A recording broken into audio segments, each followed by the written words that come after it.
Brett Ross was 38 years old, teaching boxing in a leaking gym on Cleveland's east side while driving a 12-year-old Ford F-150 with rust around the doors.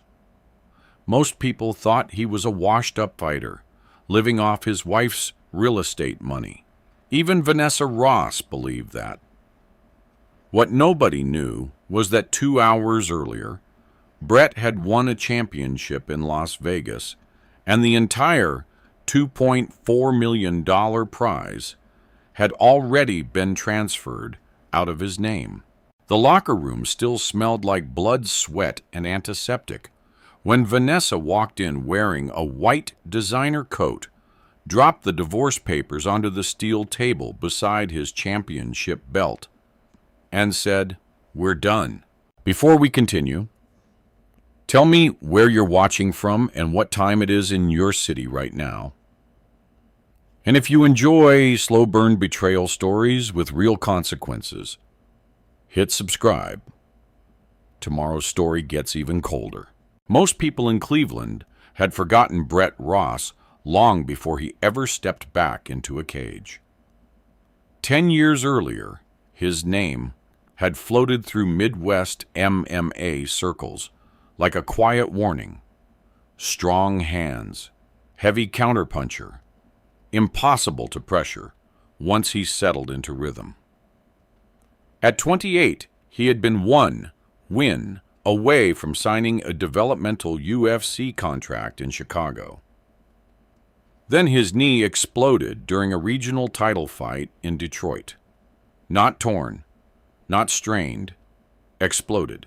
The doctors at Metro Health Medical Center used words fighters hated hearing.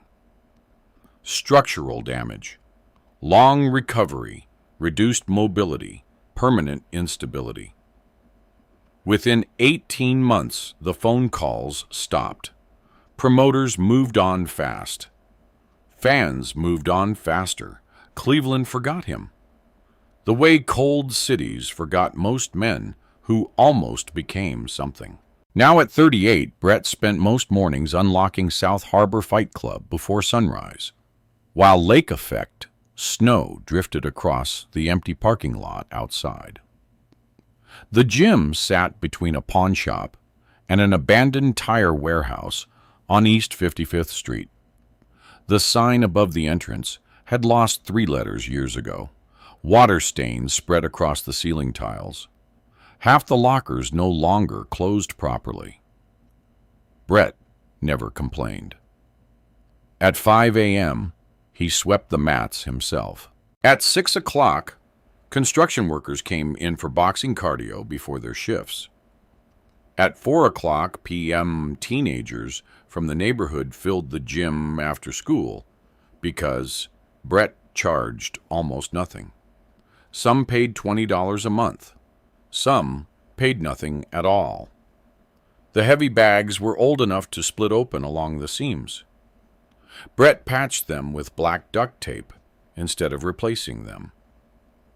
The treadmill near the wall only worked if someone kicked the side panel twice. Still, the gym stayed open, mostly because Brett refused to let it die. That refusal confused Vanessa more every year. "You're killing yourself for people who can't even pay membership fees," she told him one Thursday night while standing in their kitchen in Westlake. The kitchen looked like it belonged in a real estate catalog. White marble island, hanging pendant lights, stainless steel appliances. Vanessa had chosen everything herself after her 3rd year selling luxury properties around Cuyahoga County. Brett sat at the counter eating reheated chili from a ceramic bowl. His hands were wrapped in white athletic tape from training earlier that night. "They're kids," he said quietly. "They're not your responsibility." He shrugged once. That answer irritated her more than arguments ever did. Vanessa Ross liked reactions, emotion, defensiveness, something she could push against. Brett rarely gave her any. She opened the Sub-Zero refrigerator harder than necessary. You know, Melissa Carter asked me at the office party if you were still doing that cage fighting thing, Vanessa said. Brett kept eating. I didn't even know what to say anymore. You could have said I coach boxing. That's not the point. No, it wasn't. The point was status. Vanessa sold expensive homes to surgeons, attorneys, and finance executives. Men wore Rolex watches to dinner reservations downtown. Their wives talked about Aspen ski trips and private schools and waterfront investments. Then there was Brett, a former fighter driving a rusted truck with $47 in his checking account most weeks. At least that was what everyone believed, Vanessa included. Brett rinsed his bowl in silence. You know what your problem is? Vanessa asked. He dried his hands with a paper towel. You still think hard work fixes everything. Brett looked toward the dark kitchen window for a second before answering. No, he said calmly. I just think quitting breaks everything. Vanessa laughed under her breath. Not because it was funny, because she thought it sounded pathetic. That same night, after she went upstairs, Brett pulled on a gray hoodie and left the house again at 11:40 p.m. The roads were empty, except for snowplows pushing dirty ice toward curbs. He drove back to South Harbor Fight Club. The gym lights stayed off. Only the office lamp near the ring glowed dimly inside. Brett wrapped his hands again. Then he trained alone. 3-minute rounds, jump rope, shadow boxing, heavy bag work, sprawl drills until sweat soaked through his hoodie. His left knee still hurt during pivots. The old injury never disappeared completely. Winter made it worse. Sometimes he limped getting out of bed. But Brett understood something younger fighters didn't. Pain stopped mattering after enough years. He trained until nearly 2 a.m. Then he sat alone on the ring apron, breathing hard, while old radiator pipes rattled inside the walls. A framed newspaper clipping hung crooked near the office door. Local fighter falls, short of UFC contract. Brett stared at it for a long time. Most men would have taken it down years ago. Brett left it there on purpose, not as motivation, as memory. He knew exactly what people saw when they looked at him now. A man who almost mattered. A man teaching boxing classes to kids while his wife climbed into a different social world without him. A man surviving instead of winning. Outside the gym, snow tapped softly against the windows. Brett stood slowly and walked toward the office. His phone vibrated on the desk. Unknown number. Las Vegas area code. He almost ignored it. Almost. Yeah, Brett answered. Static crackled briefly on the line before a deep voice spoke. This is Ray Mercer from Silver Strike Promotions. Brett said nothing. We heard you're still training. A pause. Sometimes. Ray chuckled softly. That's good, because we've got a problem. Brett leaned against the desk. On the wall behind him hung faded fight posters from another life. What kind of problem? One of our main card fighters tore his shoulder. Yesterday. Championship bout. Pay-per-view event at T-Mobile Arena. Next month. Brett's eyes narrowed slightly. We need a replacement. The radiator hissed behind him. Ray continued. You win purse hits 7 figures after pay-per-view percentages. Brett looked down at his wrapped hands. The knuckles were swollen and scarred, beneath old tape. You still there? Ray asked. Brett's voice stayed flat. Who's the opponent? Damien Voss. That name changed the air inside the room. Damien Voss was younger, faster, 29 years old, national media favorite, 8-fight win streak, corporate sponsorships, ESPN appearances, a killer. Ray lowered his voice slightly. Look, Brett, people still remember your name out here. Barely. This thing sells because nobody thinks you can survive 3 rounds. Brett walked slowly toward the ring. The canvas smelled like bleach and old sweat. How long do I have? Need an answer by tomorrow morning. Brett stared across the empty gym. Every broken thing inside it suddenly looked sharper. The patched bags, the cracked mirrors, the old newspaper clipping. The life everyone assumed was finished. Finally, Brett spoke. Send the contract. Then he hung up.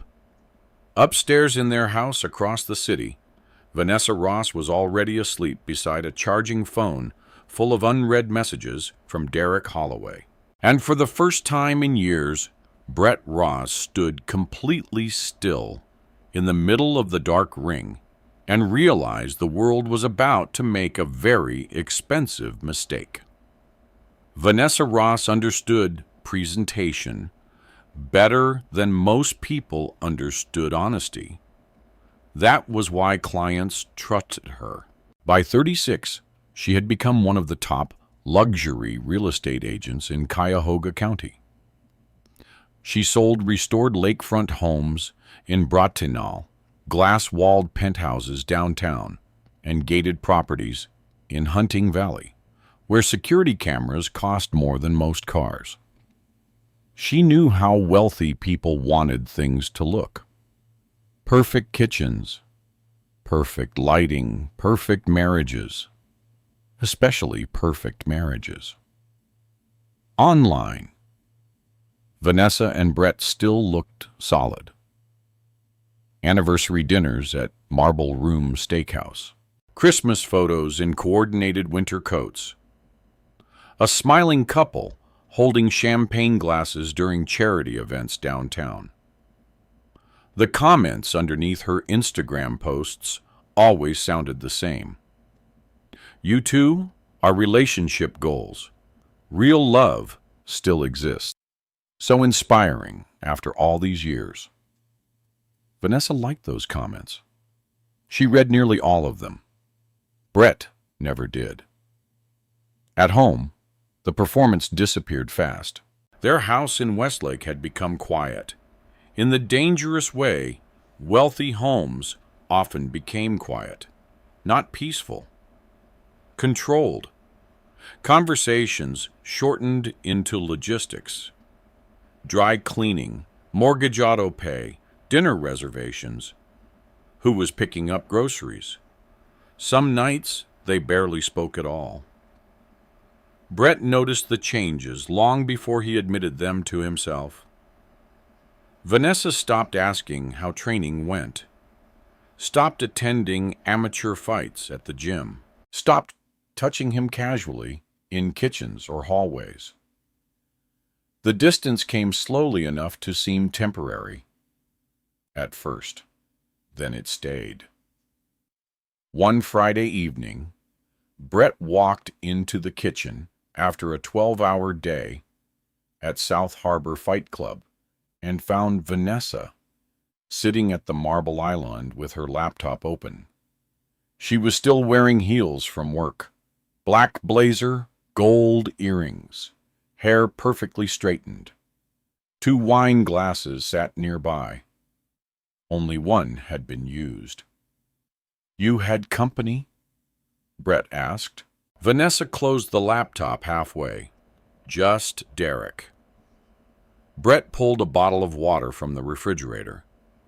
Derek Holloway. The name had started appearing more often over the past year. Derek specialized in high-asset divorces and corporate separation agreements. 43 years old, tailored suits, expensive watches, former partner at a Chicago law firm before relocating to Cleveland. Vanessa described him as brilliant. Brett had met him twice. That had been enough. He needed advice about a property acquisition, Vanessa said casually. Brett nodded once. Maybe she expected jealousy. Questions, accusations. He gave her none. That silence frustrated her more lately. "You know," Vanessa said, "most husbands would care a little more when another man spends this much time around their wife." Brett unscrewed the water bottle. "Most husbands probably have more free time than me." Her jaw tightened slightly. Again, no reaction. Vanessa stood and walked toward the living room windows, overlooking the dark backyard. "You ever think about what your life would have been if you'd stopped chasing fighting?" she asked. Brett leaned against the counter. "I did stop." "No, your body stopped. Your ego didn't." Outside, snow fell softly against the patio furniture. Vanessa crossed her arms. "You're still waiting for some comeback story." Brett studied her quietly. There was a time he would have defended himself, explained, argued. Now he mostly observed. That was what years inside fighting gyms taught men. People usually revealed themselves if given enough silence. "You know what I think," Vanessa continued. "I think you miss being important." Brett drank water slowly, before answering. "I was never important." That answer caught her off guard for half a second. Then she laughed softly. "See that right there? That's exactly why nothing changes." She walked upstairs without another word. Brett stayed in the kitchen another 10 minutes after she left. Not angry, just tired. The microwave clock read 11:14 p.m. Eventually, he headed upstairs himself. Vanessa was already asleep facing the opposite side of the bed. Her phone rested face down on the nightstand beside her. It buzzed once, then again. Brett normally ignored it. Tonight he didn't. The screen lit up briefly. Derek Holloway. The preview disappeared before he could read the message itself.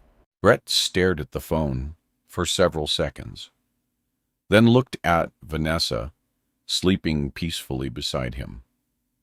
He rolled it onto his back and stared at the ceiling instead.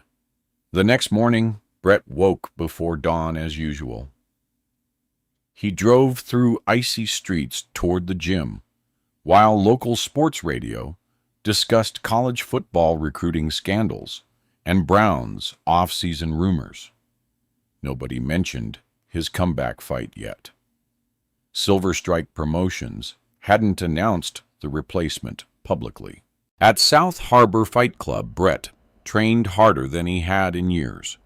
More rounds, more conditioning, longer sparring sessions. His knee swelled every night afterward. He iced it in silence while sitting alone in the office after classes ended. 3 weeks before the fight, he returned home near midnight and found Vanessa still awake in the downstairs office. That alone felt unusual. She normally slept early before property showings. The office door was slightly open. Brett walked past quietly toward the kitchen, then stopped. Vanessa was laughing softly inside. Not work laughter. Different. Warmer. Brett heard Derek's voice through speakerphone. Timing matters, Derek was saying. I know, Vanessa replied. You just need to wait. Brett stood motionless in the hallway. The hardwood floor felt cold through his socks. You're sure about this? Derek asked. Vanessa answered immediately. I should have done it 2 years ago. Silence. Then Derek again. After the championship payout, everything becomes easier. Brett's expression didn't change. Not visibly, but something inside him settled into place with frightening clarity. He stepped backward quietly before either of them noticed him. Then he walked into the kitchen loudly enough for footsteps to become audible. Inside the office, Vanessa's conversation stopped instantly. A second later, she appeared in the doorway, holding her phone. Oh, you're home. Brett grabbed a protein shake from the refrigerator. Yeah, you're late. Jim. She watched him carefully. You okay? Brett twisted the bottle cap open. Tired. That was all. Vanessa studied him another second, almost suspicious he might have heard something. Then she relaxed.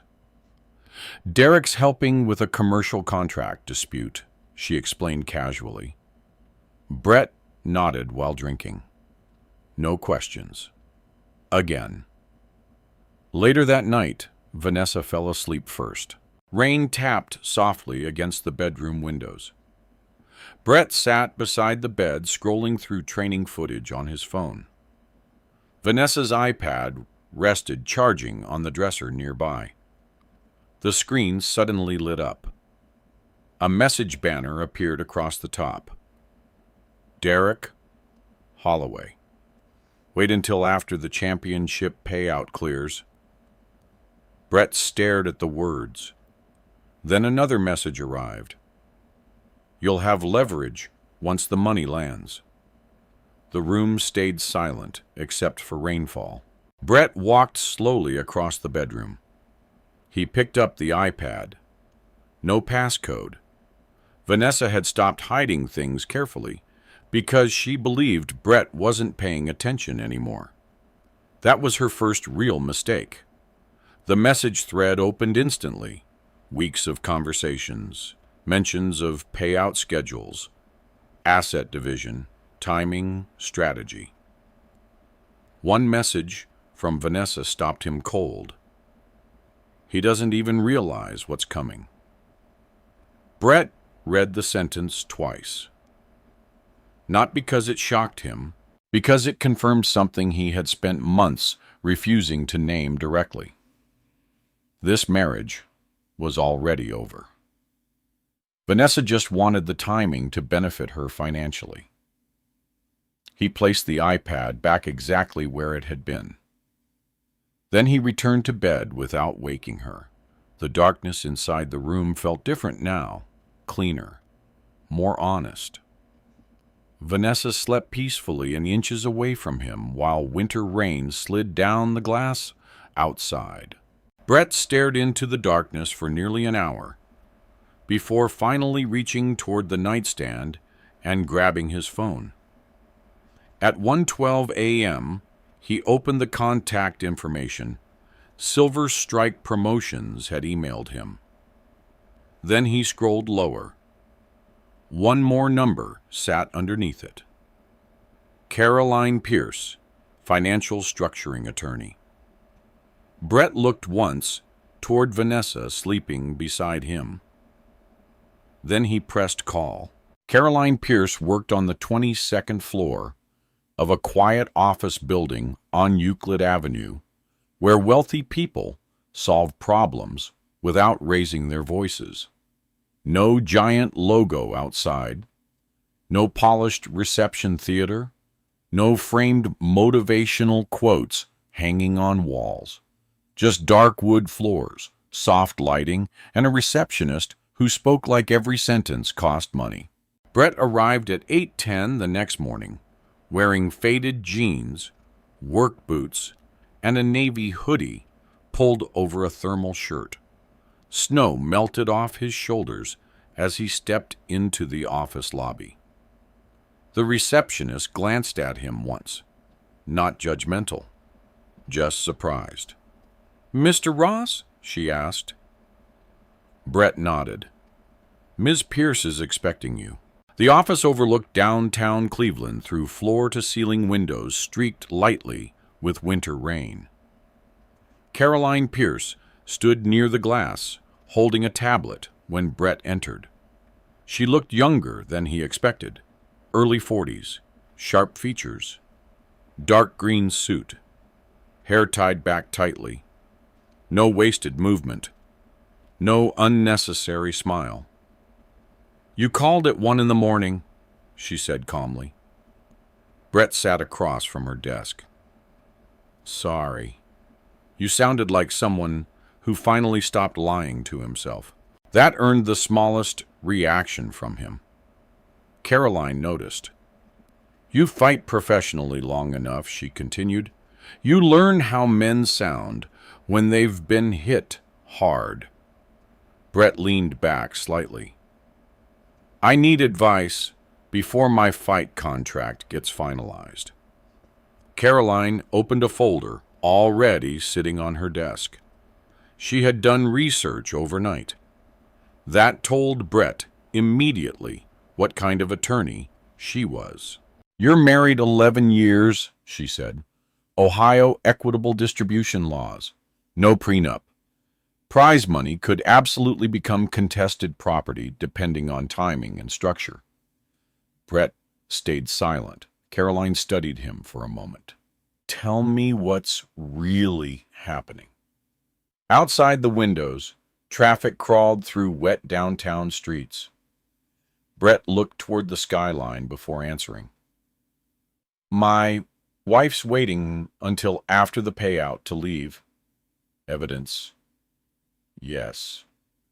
"Affair I don't know." Caroline nodded once, like that detail barely mattered. Emotion rarely interested attorneys like her. Documentation did. "You planning revenge?" she asked. "No." "Good. Revenge makes people sloppy." She tapped her tablet screen. "Your promoter's offering a base purse plus pay-per-view percentages. Money hasn't been assigned yet." "That matters." Brett listened carefully. Caroline continued. "There are legal ways to protect future earnings before they become marital assets. Especially if the structure serves legitimate, non-personal purposes." Brett rubbed one scarred knuckle slowly against his palm. "I don't want hidden offshore accounts or fake companies." "That's good," Caroline said, "because those fail in court." She slid a yellow legal pad toward him. "Who matters to you more than money?" The question came instantly. No hesitation. "My nephew." Caroline waited. "Tell me." Brett looked down at the desk for several seconds before speaking again. "His name's Ethan Cole. He's 16. The office stayed quiet except for distant rain against glass. "My younger sister Rachel, she got prescribed Oxy after a car accident years ago." Caroline's expression didn't change. She never got off it. Brett swallowed once. "She died in Akron 3 years ago." Those words landed flat and controlled, almost emotionless. That was how grief sounded after enough time passed. Ethan's father disappeared before he was born, Brett continued. Kid's been bouncing between relatives ever since. Caroline wrote nothing down. She just listened.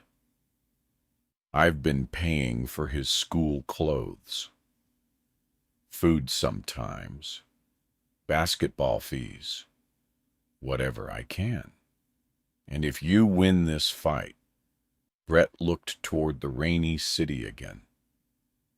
I want his future locked down before anybody starts fighting over percentages. For the first time since he entered the office, Caroline's expression softened slightly. Not sympathy, recognition. Okay, she said quietly. Now we're talking about protection instead of hiding. She stood and walked toward a bookshelf filled with financial law binders. There's another issue, she added. Brett waited. Fighters your age don't usually get second chances. He gave a faint nod. If you win, Caroline continued, everyone around you changes overnight. Family, friends, lawyers, reporters. People start seeing numbers instead of a human being. Brett almost smiled at that. Too late for that. Caroline pulled a binder free. No, trust me. It gets worse after success. 2 hours later, legal diagrams covered the conference table. Irrevocable trust structures, charitable allocations, educational provisions, tax implications.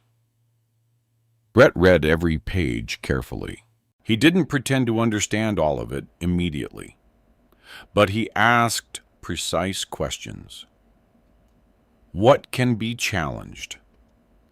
What survives court review? What look dishonest? Caroline appreciated that. Most clients wanted loopholes. Brett wanted stability. By noon, rain turned into sleet outside. Caroline finally circled one paragraph with a black pen. This, she said. This is your safest route. The trust would be established before the fight, not after. That mattered enormously. Primary beneficiary, Ethan Cole. Educational trust allocation.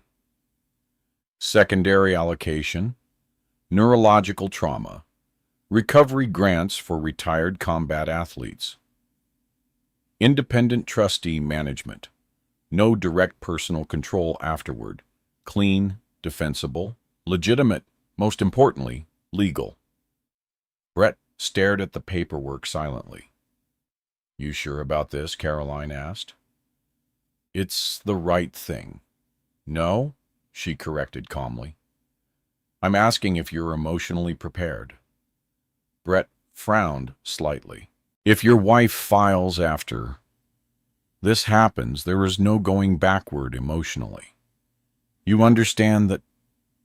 He looked down at the stack of documents. The marriage already felt broken. This would simply remove the final illusion. Finally, Brett nodded once. Yeah. Caroline placed the signature pages in front of him. Then sign.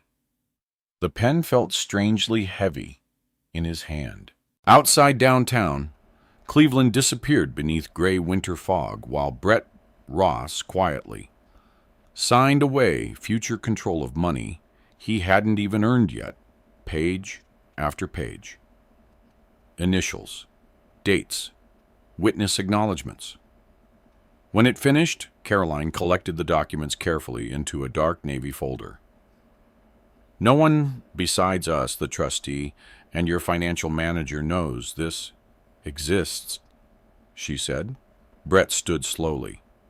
That's how I want it. Caroline walked him toward the office door. You know, she said casually, most people in your situation would try to protect themselves first. Brett pulled on his hoodie. I am protecting myself. Caroline studied him for a second. Then she understood. Because sometimes the safest thing a man could do was make sure money stopped belonging to him before betrayal officially arrived. As Brett stepped into the hallway, Caroline spoke again. "One more thing." He turned. "If your wife files after the fight," Caroline said, "don't react emotionally in the room. Let the paperwork speak first." Brett nodded once. "Okay." And Brett, "Yeah." People reveal themselves fastest when they think they're about to win. The elevator ride down felt strangely quiet. Brett stood alone, watching floor numbers descend while downtown traffic moved beneath icy street far below.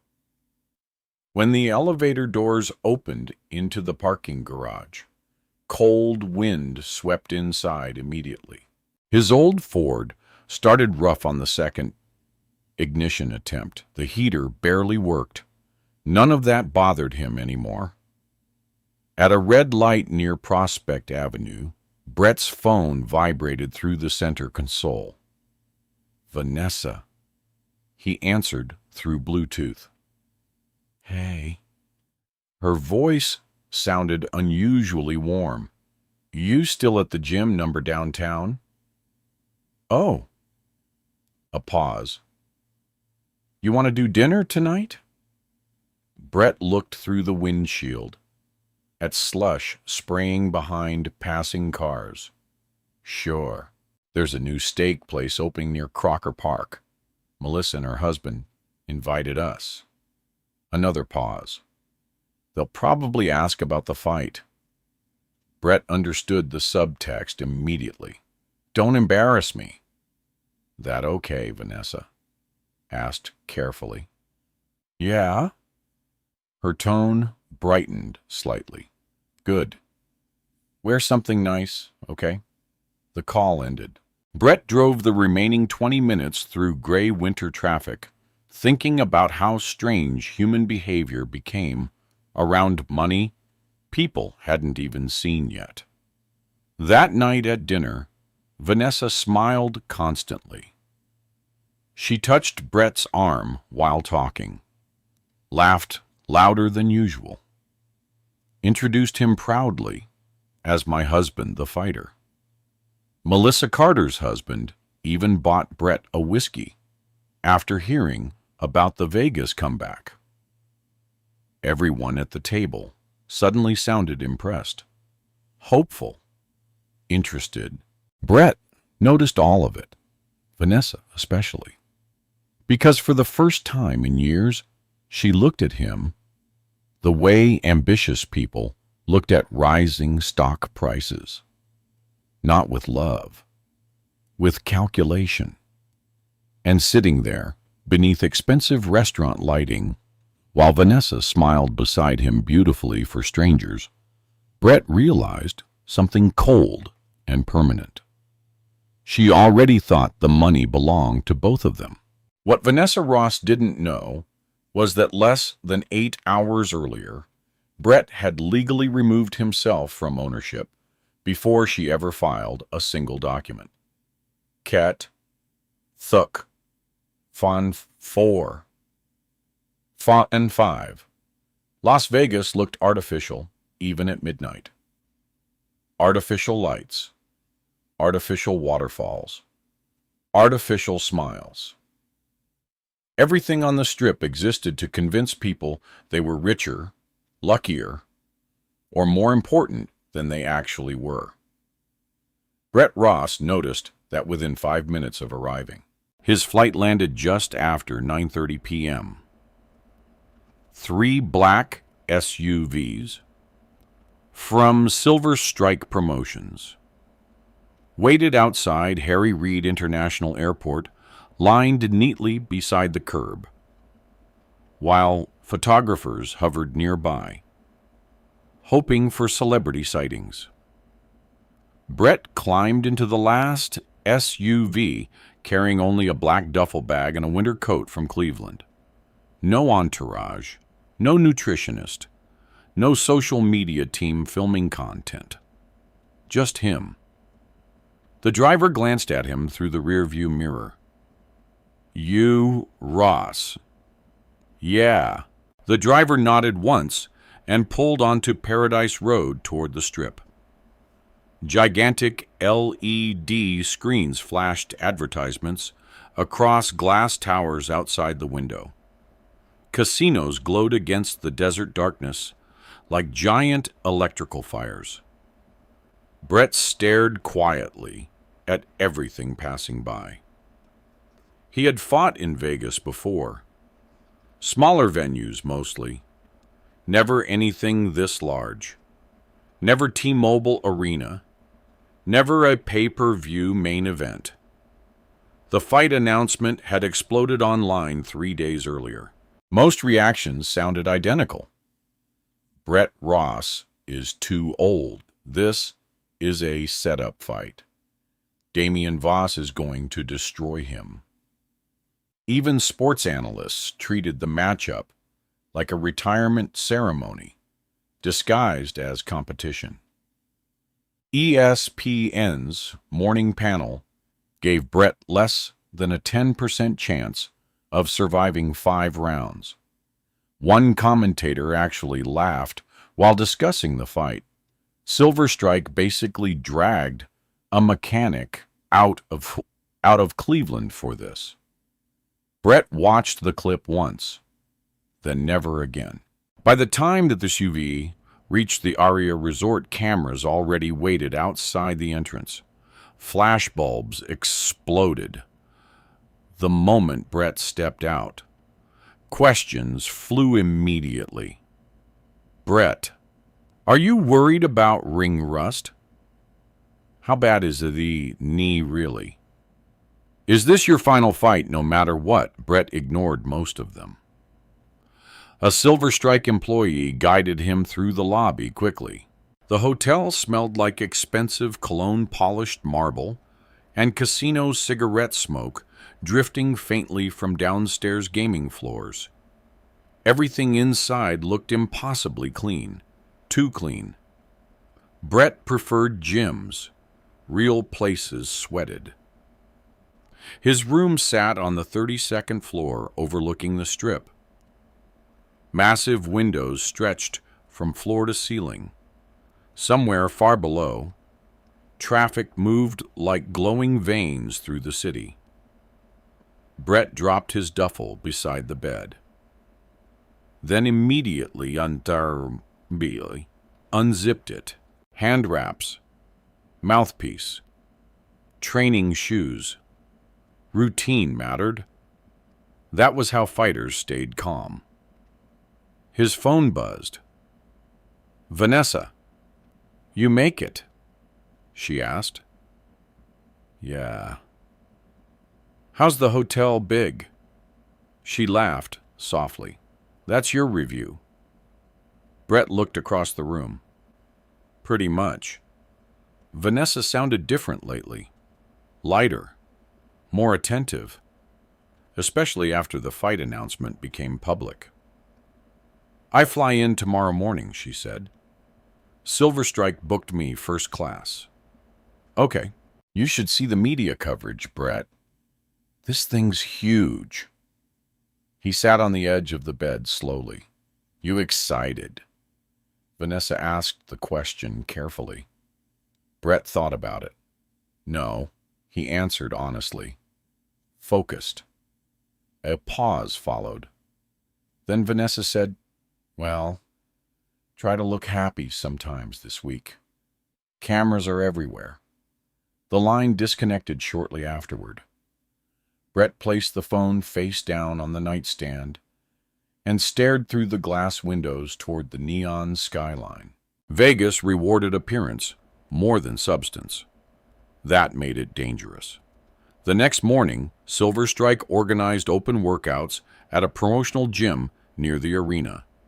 Reporters packed the building shoulder to shoulder while camera operators shouted for angles. Damian Voss arrived first, 29 years old, undefeated in his last 8 fights. Sharp beard line, expensive headphones, sponsored athletic gear with 3 visible logos. The crowd reacted immediately when he entered. Voss understood performance, shadowboxing for cameras, smirking during interviews, signing gloves for fans. Then Brett walked in wearing a plain gray hoodie without branding. No reaction at first. A few people barely recognized him. One younger reporter whispered, "That's him." Another replied quietly, "Looks smaller than I expected." Brett heard both comments. Neither mattered. He wrapped his hands in silence while Voss performed for cameras across the gym. A promoter approached Brett holding a microphone. "Mind giving us some energy today?" the man joked. Brett looked up calmly. "I came to fight." The promoter forced a laugh and walked away. An hour later, Vanessa arrived and immediately transformed into exactly who Vegas rewarded. White designer blazer, gold jewelry, perfect makeup.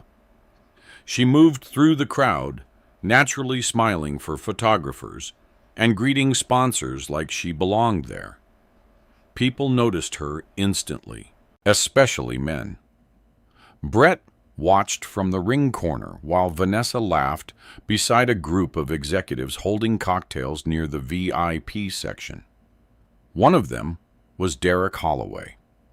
That surprised him less than it should have. Derek wore a charcoal suit with no tie, expensive watch visible beneath his cuff. He leaned close while speaking to Vanessa, comfortable enough to place a hand lightly against her lower back, guiding her through the crowd. Too familiar. Brett continued hitting mitts without reacting. Left hook, right cross, slip, counter. Across the gym, Vanessa glanced toward him once, only once, then turned back toward Derek, smiling. Later that afternoon, Brett finished a conditioning session alone inside the fighter training room beneath T-Mobile Arena. The place smelled like disinfectant and rubber flooring. A television mounted high on the wall replayed sports coverage. Brett sat against the lockers, icing his knee, while commentators discussed betting odds. Damian Voss by knockout is currently the easiest money in Vegas. One analyst laughed. Another added Ross hasn't fought at this level in years. Honestly, I'm worried about his safety. Brett muted the television. He preferred silence. A few minutes later, footsteps echoed outside the locker room hallway. Vanessa appeared carrying 2 iced coffees. "You disappeared," she said. "Training." She handed him one drink before sitting beside him. For several seconds, neither spoke. Then Vanessa looked toward the ice wrap around his knee. "You scared?" she asked quietly. Brett adjusted the wrap. "No, you should be." He looked at her, not offended, just curious. Vanessa sighed softly. "Brett. Damian Voss is younger, faster, healthier. Everybody knows that." "Okay, you don't have to pretend with me." That almost made him smile. Pretending was the one thing he had stopped doing months ago. Vanessa studied his face carefully. "You know what your problem is?" she asked again. Brett waited. "You never understand when something's already over." The sentence hung heavily inside the cold room. Brett looked toward the concrete floor beneath his boots. Maybe she meant biting. Maybe the marriage. Maybe both. Before he could answer, Vanessa's phone buzzed. "Derek!" The name flashed clearly across the screen. She declined the call quickly. Too quickly. "I should go," she said while standing. Brett nodded once. Vanessa hesitated another second before leaning down and kissing his cheek lightly. The gesture felt rehearsed. For cameras, for image, for herself. Then she left. Brett sat alone again, listening to the distant roar of arena crews setting up upstairs. Hours later, he walked through the casino floor, returning to his room after midnight. Thought machines flashed endlessly around him. People celebrated things that barely mattered. At the far end of the lobby bar, Brett noticed Vanessa immediately. She sat beside Derek Holloway in a private booth partially hidden behind decorative glass panels. Wine glasses, laughter. Derek leaning close enough to whisper something into her ear. Vanessa touched his arm while smiling. Not shocked, not guilty, comfortable, like this had been happening for a while. Brett stopped walking for exactly 2 seconds, then continued toward the elevators without changing expression. Inside the mirrored elevator, he stared at his own reflection under fluorescent light. Bruised knuckles, tired eyes, gray in his beard now. The doors opened on the 32nd floor. Brett walked quietly toward his room, while casino music echoed faintly below. Tomorrow night, the entire world expected him to fail publicly inside T-Mobile Arena. What none of them understood was this. Brett Ross had already lost the one thing he once feared losing. And men became extremely dangerous after that. Fight night in Las Vegas always started quietly. That surprised people who had never been inside professional combat sports before. The screaming came later. The violence came later. Hours before the lights and cameras and blood arenas felt almost like churches. Silent hallways, whispering staff, security guards speaking softly into earpieces, fighters sitting alone with thoughts heavy enough to crack concrete. T-Mobile Arena smelled like electrical equipment, fresh canvas, and nervous sweat by 5:30 p.m. Brett Ross sat inside locker room B17 with both hands wrapped and elbows resting on his knees while an athletic commission doctor checked his pupils under fluorescent lights. "You taking any medication?" the doctor asked. "No." "Any dizziness this week?" "No." The doctor signed paperwork without another question. Outside the room, distant bass from the arena speakers vibrated faintly through concrete walls. The undercard fights had already started. Crowds were building. Betting numbers kept moving heavily toward Damian Voss. Brett remained calm, not because he felt confident, because fear stopped feeling useful years ago. His striking coach, Leon Baxter, stood nearby, taping extra padding around Brett's left knee. Leon had trained him since his 20s. Thick, gray beard, broken nose, former Golden Gloves boxer, who spoke only when necessary. "You good?" Leon asked quietly. Brett nodded once. Leon tightened the tape harder. "You don't owe anybody fireworks tonight," he said. "Make him work." Brett understood exactly what that meant. Young fighters burned energy, proving dominance.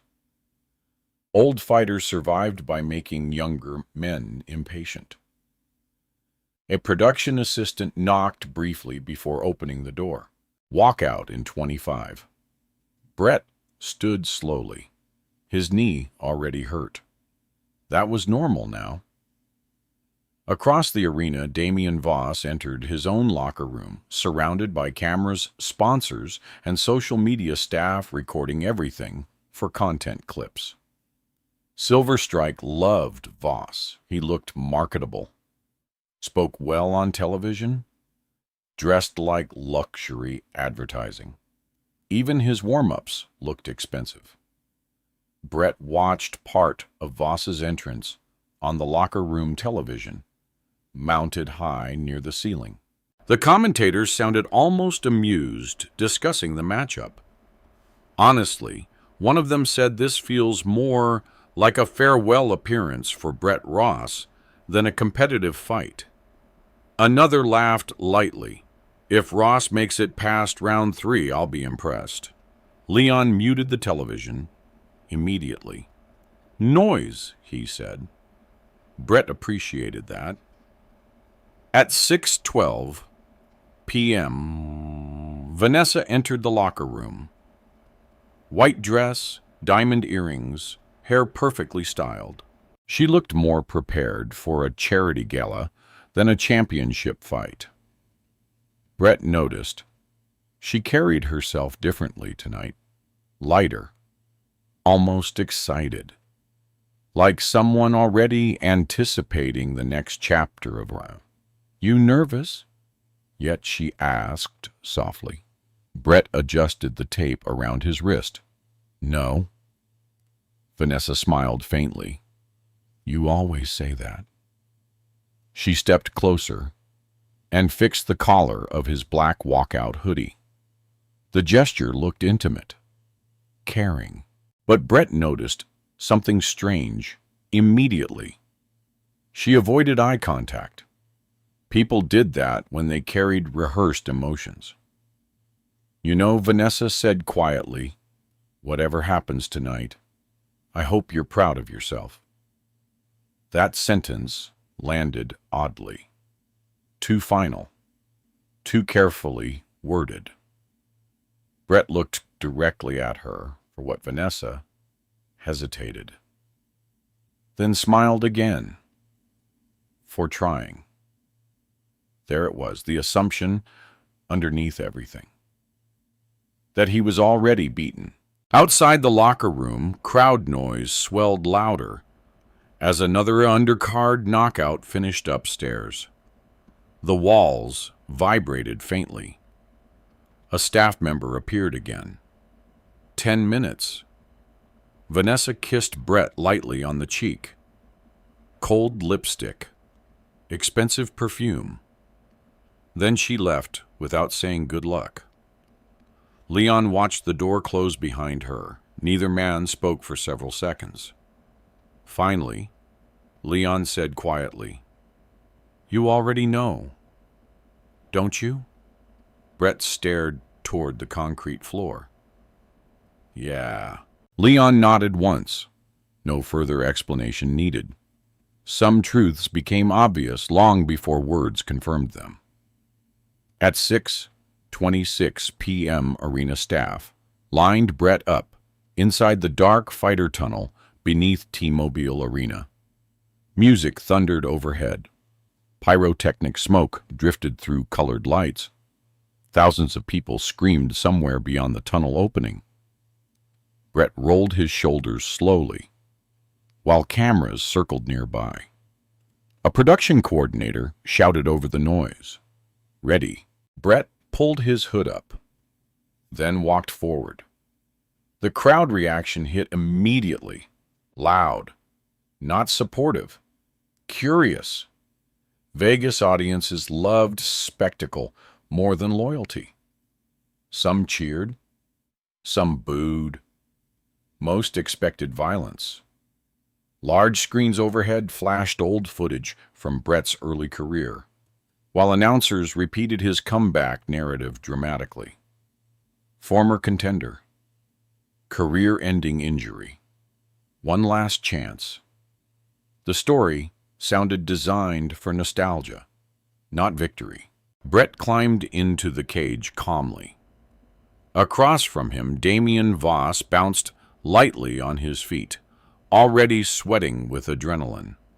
Younger, faster, sharp eyes full of confidence. Voss smirked when he saw Brett, then mouthed something impossible to hear through the arena noise. Probably intentional. Brett ignored him.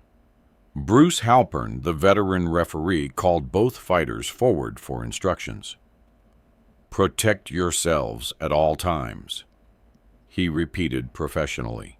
Brett barely heard him. His focus narrowed now.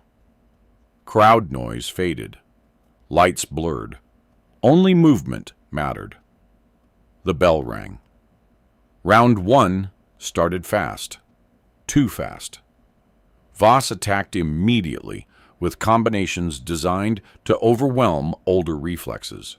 Sharp jabs, body kicks, constant movement. The crowd roared every time Brett absorbed a clean shot. Commentators sounded excited already. "Ross looks slow tonight. Voss is picking him apart early." Brett stayed patient. Guard tight. Small movements, no wasted energy. But Voss really was fast. A right hand slipped through Brett's defense midway through the round and snapped his head backward hard enough to wake the crowd even louder. Leon shouted instructions from the corner. "Don't chase him." Brett adjusted, clinched briefly, forced Voss backward against the cage, made him carry weight, little things, old fighter things. The first round ended heavily in Voss's favor. As Brett sat on the stool, breathing steadily, commentators continued talking like the ending already existed. "He can't keep observing this pace. Father Time remains undefeated." Leon pressed an ice pack against Brett's neck.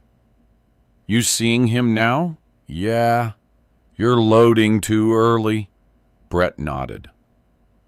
Across the cage, Voss grinned confidently toward cameras while his team celebrated the opening round. The second round started worse. Voss sensed momentum and increased pressure immediately. Punches came faster now, sharp combinations to the body, low kicks targeting Brett's damaged knee. The crowd sensed possible collapse. Then it happened. 90 seconds into the round, Voss landed a brutal left hook, followed instantly by a straight right hand directly above Brett's eye. The shot crashed through his guard. Brett hit the canvas hard. 20,000 people exploded at once. The arena shook with noise. Blood streamed instantly down the side of Brett's face from a cut above the eyebrow. Voss raised both arms, already celebrating. Commentators shouted over each other. "He's done." "This should be stopped." Referee Bruce Halpern started the count. 1. Brett blinked blood from his eye. The canvas beneath him looked strangely calm. 3. His left knee throbbed violently. 5. Across the cage, Voss paced impatiently, like a predator smelling finish. Then something unexpected happened. Brett stopped rushing, stopped panicking, stopped caring about the crowd entirely. Instead, he heard another voice, his father's, long dead now, sitting beside old Blankenbreings in Cleveland decades earlier. "Stay calm," longer than the other man. Bam. Brett planted one glove against the canvas. The crowd roared, louder, sensing movement. 8. He stood, blood running down his cheek, breathing controlled, eyes suddenly clearer than before. Referee Halpern checked him carefully. "You good?" Brett looked past him toward Damian Voss. "Yeah." The fight resumed. And for the first time all night, Brett Ross finally started watching instead of surviving.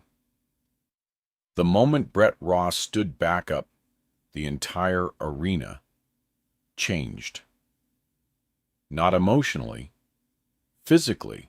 Crowds could sense momentum shifts before commentators understood them. 20,000 people inside T-Mobile Arena leaned forward. Almost simultaneously, noise tightening into something sharper. Expectation. Damian Voss saw it too. That irritated him. Young fighters loved control. They loved opponents who stayed damaged after knockdowns. Brett refusing to collapse properly disrupted the script everybody expected tonight. Blood slid from the cut above Brett's eye and dripped onto the canvas as the fight resumed. Voss attacked immediately. Fast combinations, body shots, pressure against the cage. But something subtle had changed. Brett was no longer reacting late.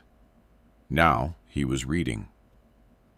Watching shoulders, watching hips, watching breathing patterns. Older fighters survived because experience replaced speed eventually. And Damian Voss had started getting impatient. Leon noticed first from the corner. There he shouted. He's loading up. Now Brett saw it, too. Voss wanted the knockout highlight. Wanted the viral ending. Wanted the crowd screaming his name, while cameras captured Brett unconscious on the mat. That hunger made his punches slightly wider, slightly heavier, slightly predictable. 30 seconds later, Brett countered for the first time all night. A short right hand inside the pocket. Clean. Voss stumbled backward half a step in surprise more than pain. The crowd reacted instantly. Commentators shifted tone immediately. Oh, Ross finally landed something significant. Brett didn't chase him. That mattered. Young fighters chased damage emotionally. Brett stayed calm. Voss circled wider now, less comfortable than before. Blood continued dripping down Brett's cheek, but his breathing remained steady. Then another counter landed. This time, a left hook to the body. Voss winced, visibly. Leon pointed across the cage, screaming instructions. He hates body shots. Stay there. The second round ended. Seconds later, back in the corner, Leon pressed gauze against Brett's eyebrow, while cutmen worked quickly under bright arena lights. You seeing him? Leon asked again. Yeah, he's emotional now. Brett spit blood into a towel. Across the cage, Voss argued loudly with his coaches. That was another mistake. Emotional fighters stopped listening carefully. The third round began slower. Voss still controlled speed, but uncertainty had entered his movements now. His confidence no longer looked effortless. Brett kept touching the body. Small shots, heavy shots, patient shots. Every impact drained Voss a little further. By midway through the round, the younger fighter's footwork slowed noticeably. Commentators began changing narratives live on air. Ross is dragging this into veteran territory. Voss may have emptied the tank early, trying to force the stoppage. Brett heard none of it. The world inside the cage had narrowed completely now. Movement, timing, breathing. Everything else disappeared. Then came the first real turning point. Voss threw a spinning elbow near the fence, trying to create a highlight reel finish. Too aggressive.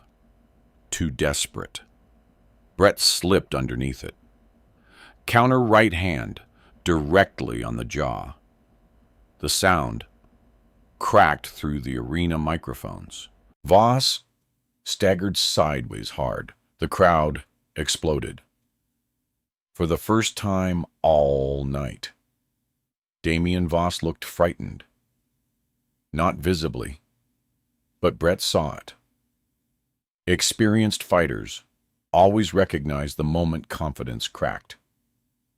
And once it cracked, panic usually followed. The fourth round became ugly. Not cinematic, not graceful.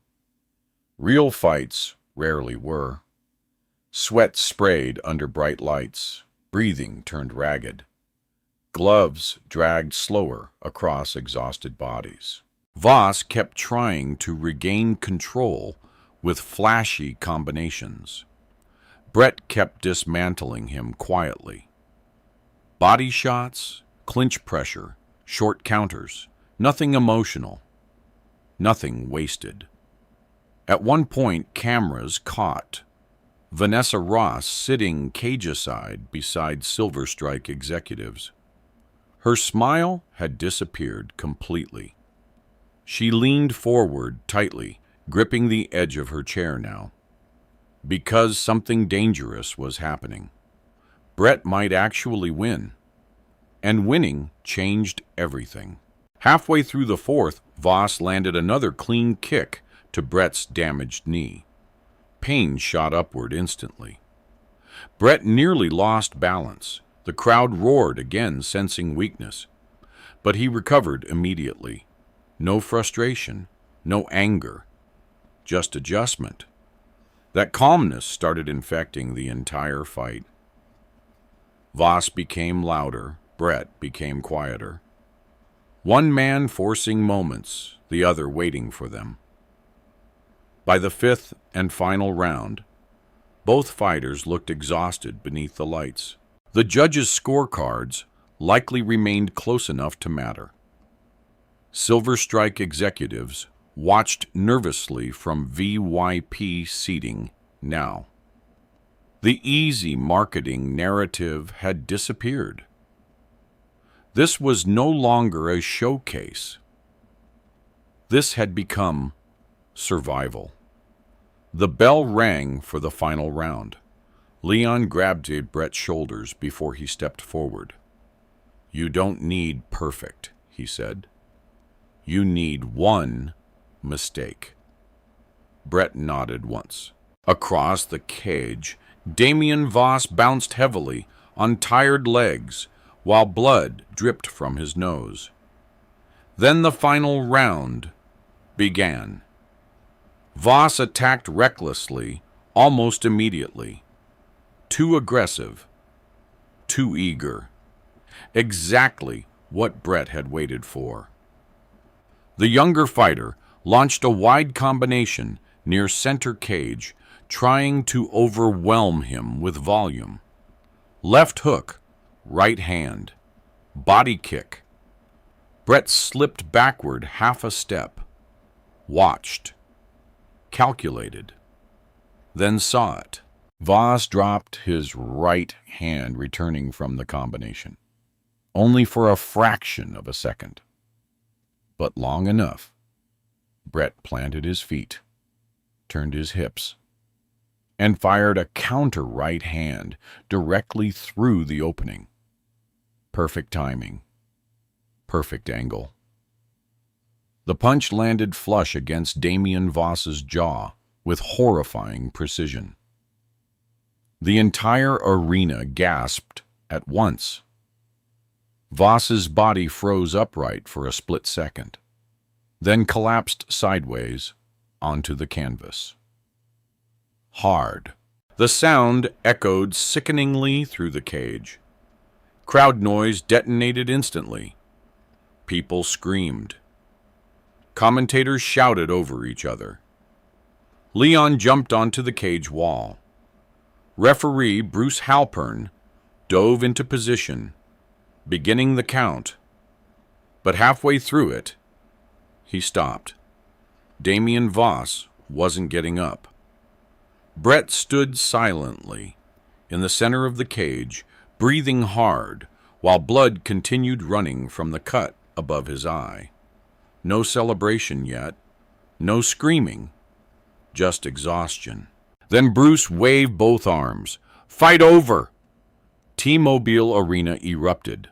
The noise became almost physical. Brett finally closed his eyes briefly, as years of pressure, failure, humiliation, and silence crashed inward all at once. Not joy. Relief. That was different. Silver Strike's staff rushed into the cage. Cameras surrounded Brett immediately. Microphones. Security guards. Production assistants. Shouting instructions.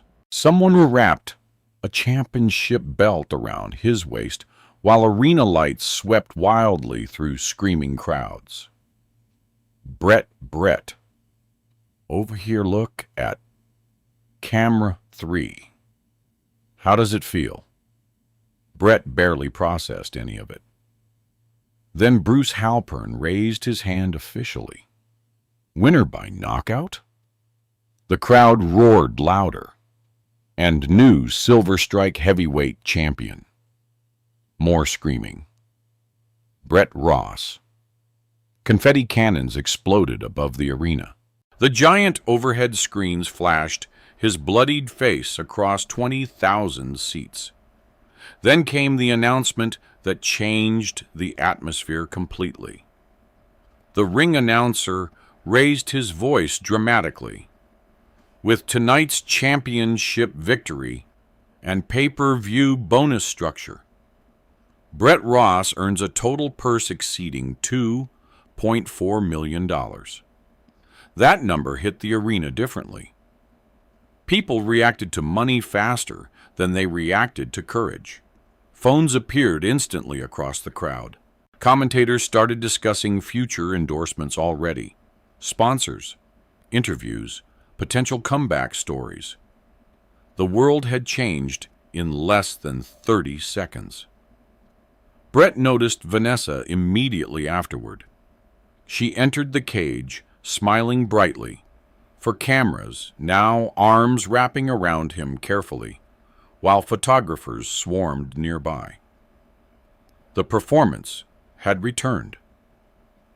Perfect wife, perfect moment, perfect public image. But Brett felt how cold her hands were against his shoulders. She whispered near his ear, softly enough cameras couldn't hear. "We need to talk after this. Not congratulations. Not I'm proud of you. We need to talk." Brett understood.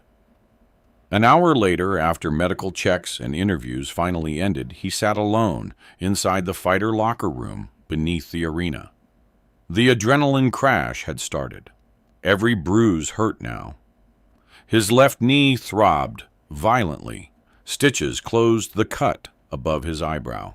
The room smelled strongly of antiseptic sweat and metallic blood. His championship belt rested across the steel table nearby. Heavy, real. Outside, arena crews dismantled equipment while distant voices echoed faintly through concrete hallways. Then the locker room door opened. Vanessa stepped inside wearing the same white designer coat from earlier. Perfect makeup, untouched. Perfect posture. In her hand sat a thick manila envelope. Brett saw the logo immediately. Holloway, an Associates Family Law. Vanessa walked forward calmly and placed the envelope on the steel table directly beside the championship belt. The paper made a soft, sliding sound against metal. Then she looked at Brett and spoke the sentence she had probably rehearsed for weeks. I filed this afternoon. Brett looked down at the divorce papers silently. Outside the locker room, the crowd above still celebrated his victory. Inside the room, his marriage officially ended beside the belt he had nearly died winning. For several seconds, Brett Ross said nothing. The locker room felt strangely quiet after the chaos upstairs. Only the low hum of fluorescent lights filled the silence now. The championship belt rested on the steel table between him and Vanessa. Gold plates, black leather, and tiny blood stains near the edge, where his stitched eyebrow had touched it earlier. Beside the belt sat the divorce papers, neat, organized, prepared long before tonight. Vanessa stood with both hands folded calmly in front of her white coat. The posture looked practiced, controlled, like someone entering a business negotiation instead of ending a marriage. Brett looked down at the first page. Petition for dissolution of marriage. Cuyahoga County Domestic Relations Court. Filed electronically at 3:14 p.m. Hours before the fight even started. You planned this carefully, Brett said quietly. Vanessa crossed her arms. I planned this realistically. He kept reading. Property division requests, financial disclosures, temporary asset preservation orders. Derek Holloway's name appeared at the top of every page. Brett flipped another sheet slowly. Vanessa watched him closely now. Waiting. Most people expected emotion after betrayal. Anger, shouting, accusations. Especially after a violent fight and a massive financial victory. Instead, Brett remained calm enough to unsettle her slightly. You're not surprised, she said. Brett finally looked up. No. That answer landed harder than yelling would have. Vanessa's expression shifted briefly, then hardened. Again. We both know this hasn't worked for years. Brett nodded once. Probably. You barely talk to me anymore. You stopped talking first. That's not fair. Brett almost smiled at that. Fairness. Interesting word tonight. Outside the hallway, rolling equipment carts rattled past, while arena workers dismantled temporary fencing after the event. Life moving on already. Vanessa stepped close toward the table. Look, Brett, I'm not trying to destroy you. He said nothing. I just want what's legally mine. There it was. Finally honest. Not love, not heartbreak, assets. Brett leaned back slowly against the locker. His body hurt everywhere now. The adrenaline had fully faded, leaving only exhaustion behind. Vanessa continued carefully. The championship money changes things. Brett looked at her for several seconds, then asked the only question that mattered. You filed today on purpose. Vanessa didn't answer immediately. That pause answered enough. Finally, she said Derek advised me to file immediately after the event. Of course he did. Brett lowered his eyes toward the paperwork again. Every signature line had already been prepared. Every timing decision calculated. Even tonight's outfit suddenly made sense. Vanessa had dressed for photographs because she expected cameras after the victory announcement, because she expected this moment. What she didn't expect was Brett remaining this calm. That uncertainty started creeping into her posture now. "You should say something," she muttered. "I'm reading. You don't seem upset." Brett turned another page slowly. "I'm tired." That answer frustrated her. Again, no explosion, no break-in, nothing she could emotionally control. The locker room door opened behind Vanessa. Derek Holloway entered, carrying a leather briefcase beneath one arm. Tailored charcoal suit, perfect hair. The kind of man who never looked physically uncomfortable anywhere. Derek said professionally. "Hell of a fight tonight." Brett looked at him once. No response. Derek continued anyway. "I know this timing feels difficult, but filing tonight protects everyone legally, while financial disclosures remain fresh. Protects everyone." Interesting choice of words. Vanessa moved slightly closer toward Derek unconsciously. Brett noticed. So did Derek. Neither acknowledged it. Derek opened the briefcase calmly and removed another stack of documents. "We'll obviously need complete financial transparency regarding the championship purse and associated bonuses," he explained. "Pay-per-view percentages, sponsorship incentives, deferred compensation structures." Brett interrupted quietly. "You already looked into all that." Derek paused briefly. "Standard preparation?" "No, not standard. Targeted."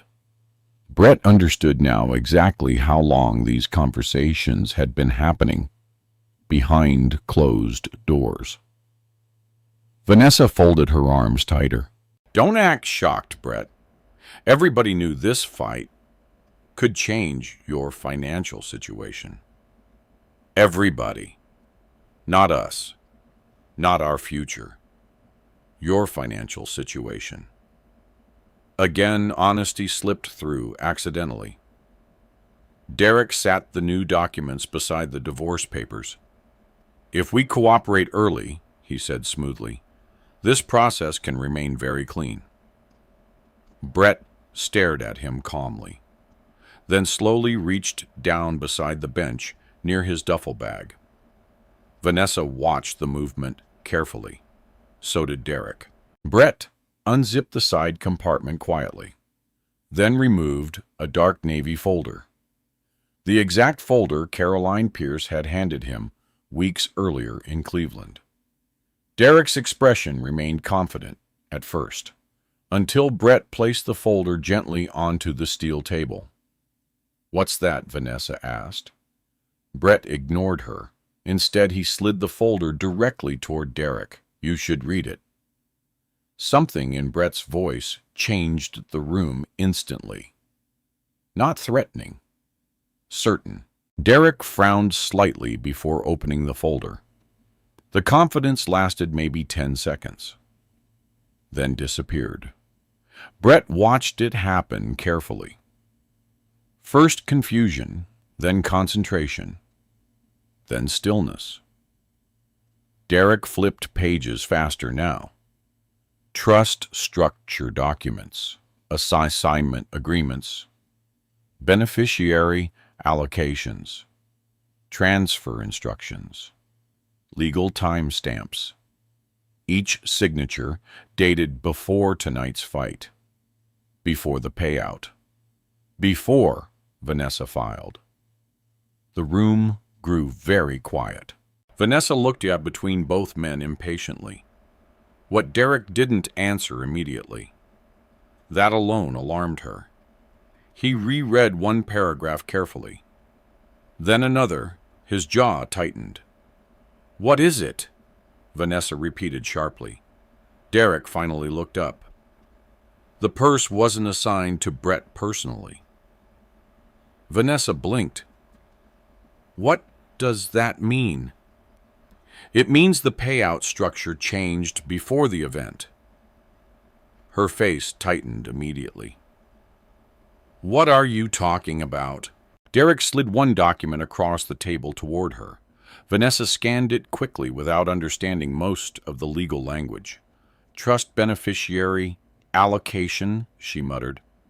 What the hell is this? Brett remained seated quietly, while blood continued drying near the stitches above his eyebrow. The money transferred directly into an irrevocable trust, Derek explained carefully now. Before the fight. Vanessa looked at Brett in disbelief. You moved the money. No, Brett said calmly. I assigned future rights before they existed. Derek closed the folder slowly. He understood exactly how dangerous the distinction was legally. Vanessa did not. That's impossible, she snapped. You can't just hide money before a divorce. Brett finally stood, slowly, painfully, still calm. It's not hidden. Derek spoke before Vanessa could continue. Who structured this, Caroline Pierce? The reaction was immediate. Derek's face hardened.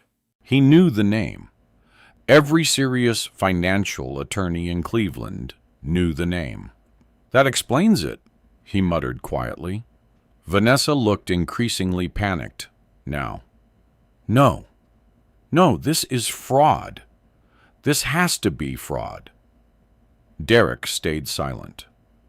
That silence scared her more than anything yet.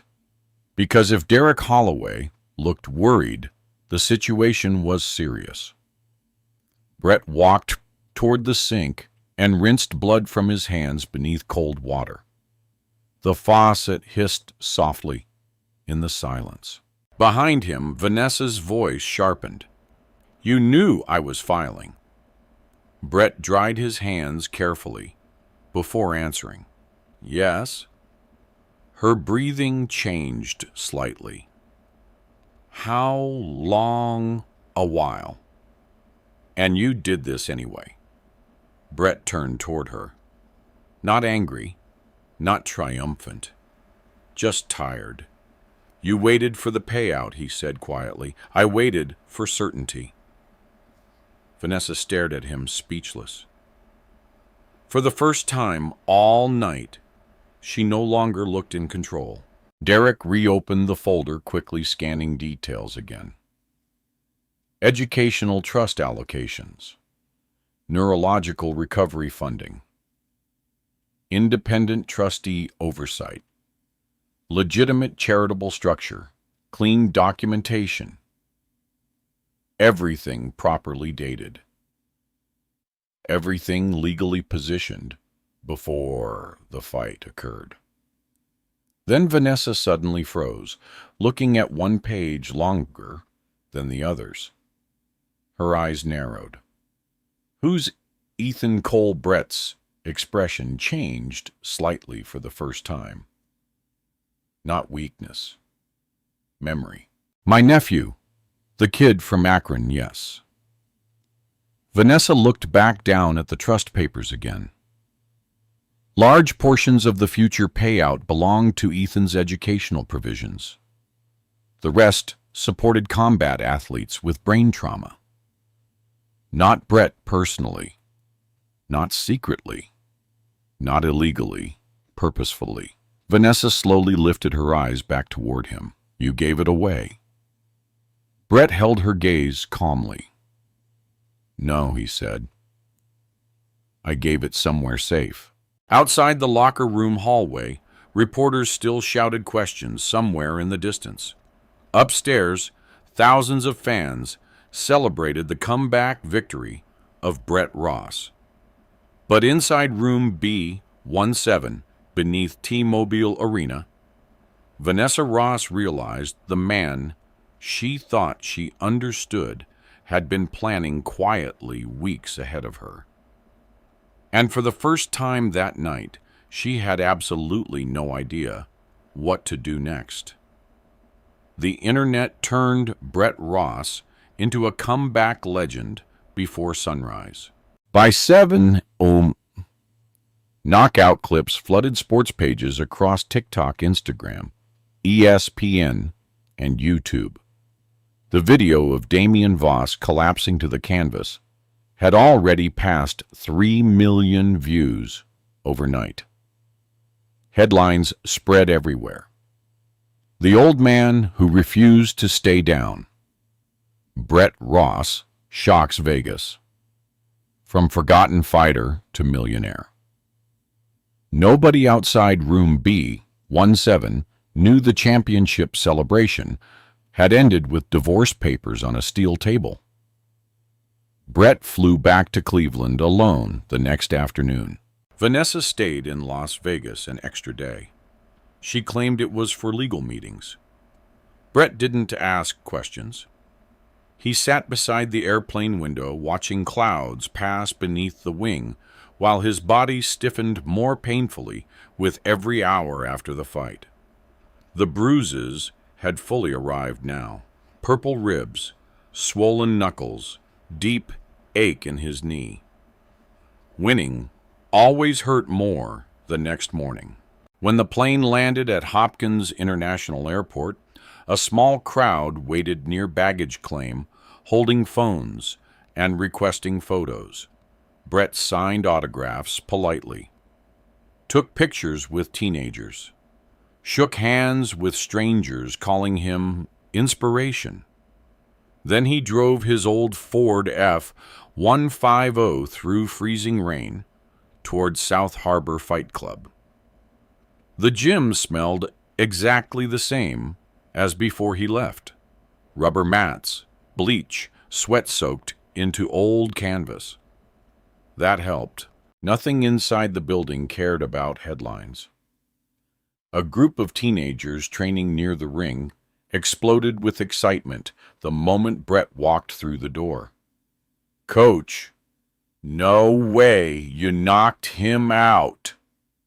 Kids surrounded him immediately, asking questions all at once.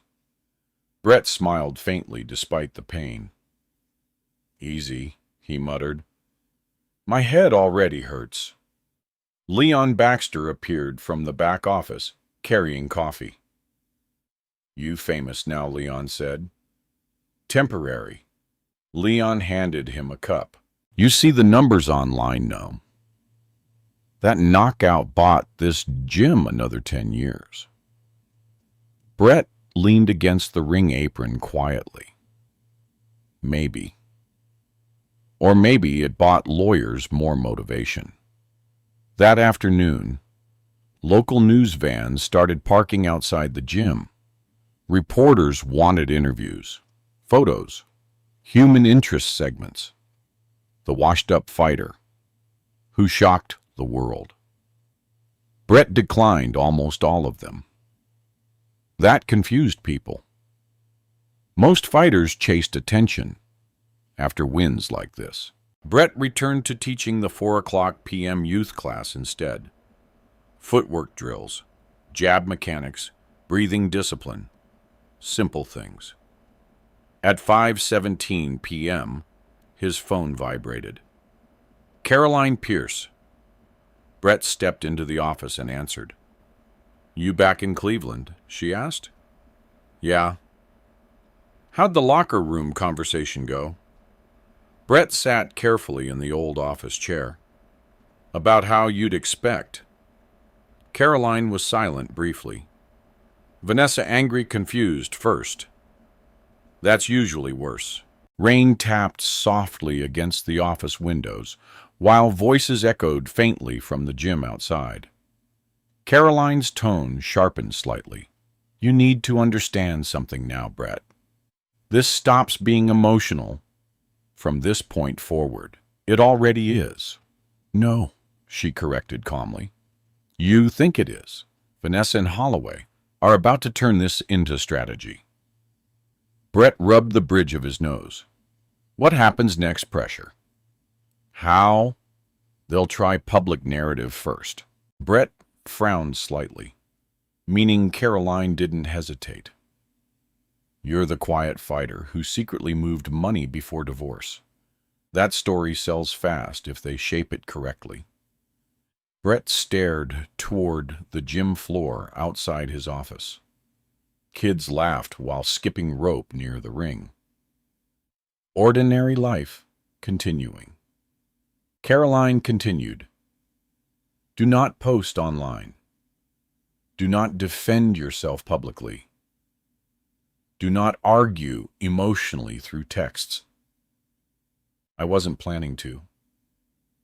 Good. Let them speak first. Brett understood that advice instinctively. Same principle as fighting. People exposed openings when they attacked too aggressively.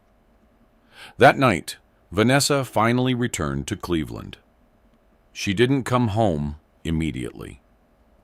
Instead, Brett received an email from Derek Holloway's office requesting formal financial disclosure meetings later that week. Professional, cold, transactional.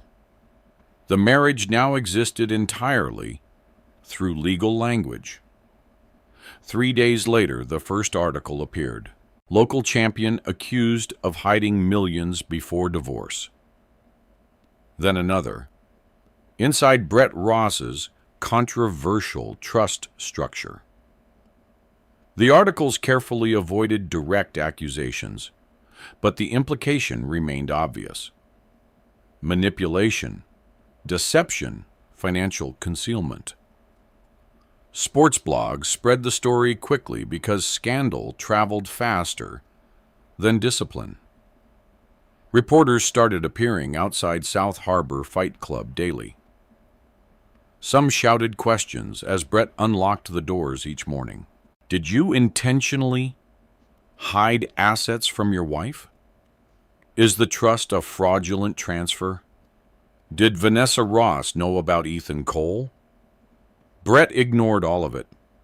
No statements, no interviews, no emotional reaction. That silence irritated Vanessa, more than public fighting would have, because she couldn't control the narrative if Brett refused to participate emotionally. One evening, Brett returned home after training and found Vanessa sitting alone at the kitchen island. The television played muted cable news coverage about the fight.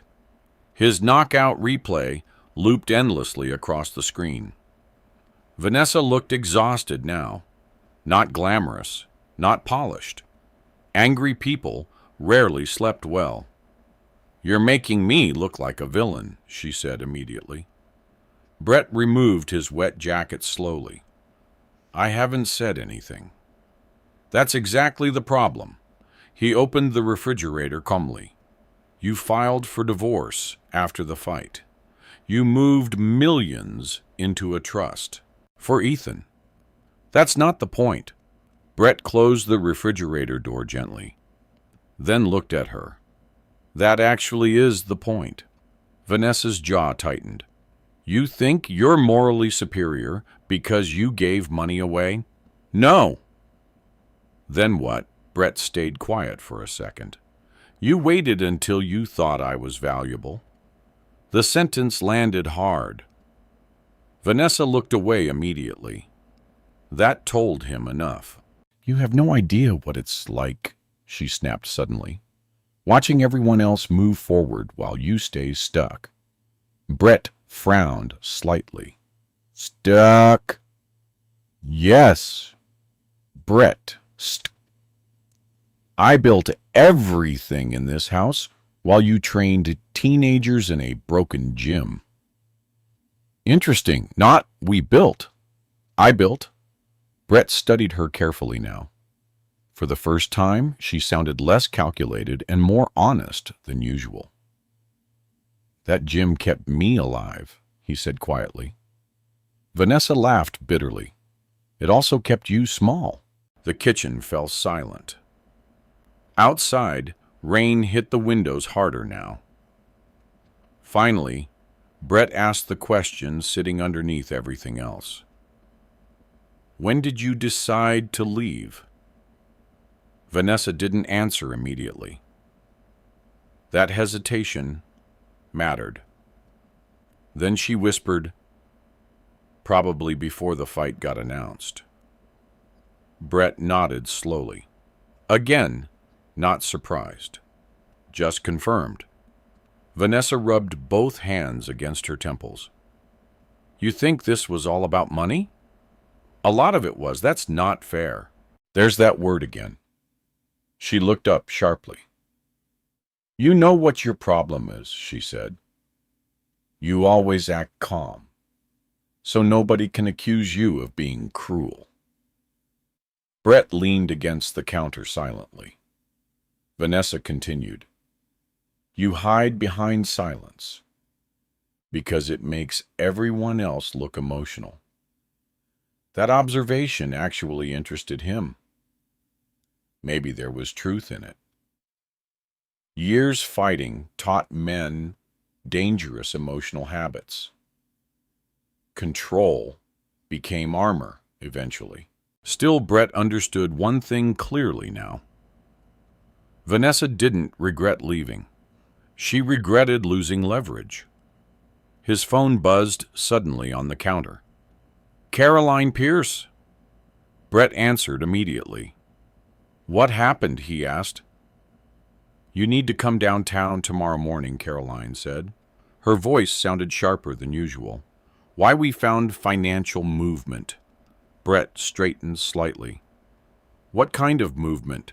Transfers from your joint accounts. Vanessa's eyes lifted instantly across the kitchen. Caroline continued. $48,000 moved over 6 months into something called Holloway Strategic Consulting LLC. Brett looked directly at Vanessa now. She froze. Completely froze. The silence inside the kitchen changed immediately. Not marital silence anymore. Legal silence. Careful silence. Dangerous silence. Brett spoke quietly into the phone. You sure? Yes, Caroline replied. And Brett? Yeah. I think your wife and Derek Holloway planned this a lot earlier than we thought. Brett slowly lowered the phone from his ear. Across the kitchen island, Vanessa's face had lost all color. And for the first time since the divorce papers appeared in Las Vegas, Brett realized this situation might become far uglier than either of them expected. The next morning, Cleveland looked frozen solid. Gray skies hung low over downtown, while dirty snow piled along curbs outside office buildings on Euclid Avenue. Brett Ross parked his old Ford beside a row of black luxury sedans outside Caroline Pierce's building and sat quietly for a moment before getting out. His ribs still hurt when he breathed too deeply. The bruises along his left side had turned dark purple now. Winning aged fighters fast. Inside the elevator, Brett watched floor numbers climb slowly toward the 22nd floor, while Caroline's words replayed in his head. $48,000. 6 months. Holloway Strategic Consulting LLC. Not emotional decisions. Planned ones. When the elevator doors opened, Caroline was already waiting near the conference room, holding a tablet and 2 thick folders. You sleep at all? She asked. Some. That's more than Vanessa probably did. Brett removed his coat slowly. You talked to her again? Not much. Caroline nodded once. Good. The conference room overlooked a frozen section of Lake Erie in the distance. Wind pushed snow across rooftops while traffic crawled through downtown streets far below. Caroline spread documents across the glass table methodically. Bank statements, transfer logs, corporate filings, timeline charts, no wasted motion. You know what people misunderstand about divorce attorneys? She asked while organizing papers. Brett sat quietly. The smart ones don't wait for emotions. They prepare for opportunities. She slid one statement toward him. Highlighted transactions covered nearly every page. $3,500, $7,200, $11,000. Smaller transfers spaced carefully over time. Not random enough to ignore. Not large enough to immediately attract attention. They layered the withdrawals, Caroline explained. That's intentional. Brett scanned dates silently. Most occurred months before the Vegas fight announcement. Meaning, he asked. Meaning Vanessa and Holloway likely anticipated future financial escalation before the championship contract even existed. Brett leaned back slowly. So this had started earlier than he realized. Much earlier. Caroline tapped another document. Holloway Strategic Consulting, LLC, was formed 11 months ago. Consulting for what? That's the interesting part.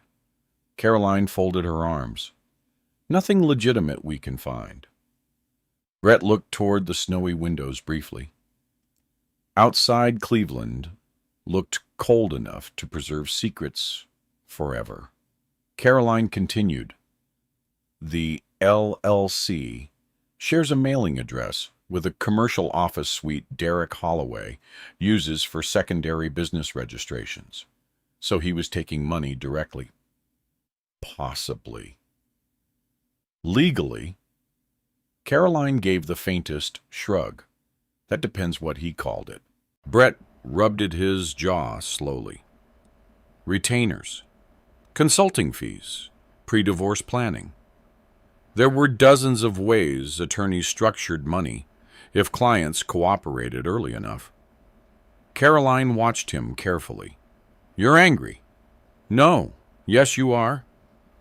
You're just disciplined. That was probably true. Brett had spent decades controlling reactions under pressure. But inside, something colder than anger had started forming now. Clarity. The marriage hadn't failed naturally. Vanessa had already been planning exits while pretending everything remained normal. That mattered. Caroline opened another folder. This is where things get dangerous for them.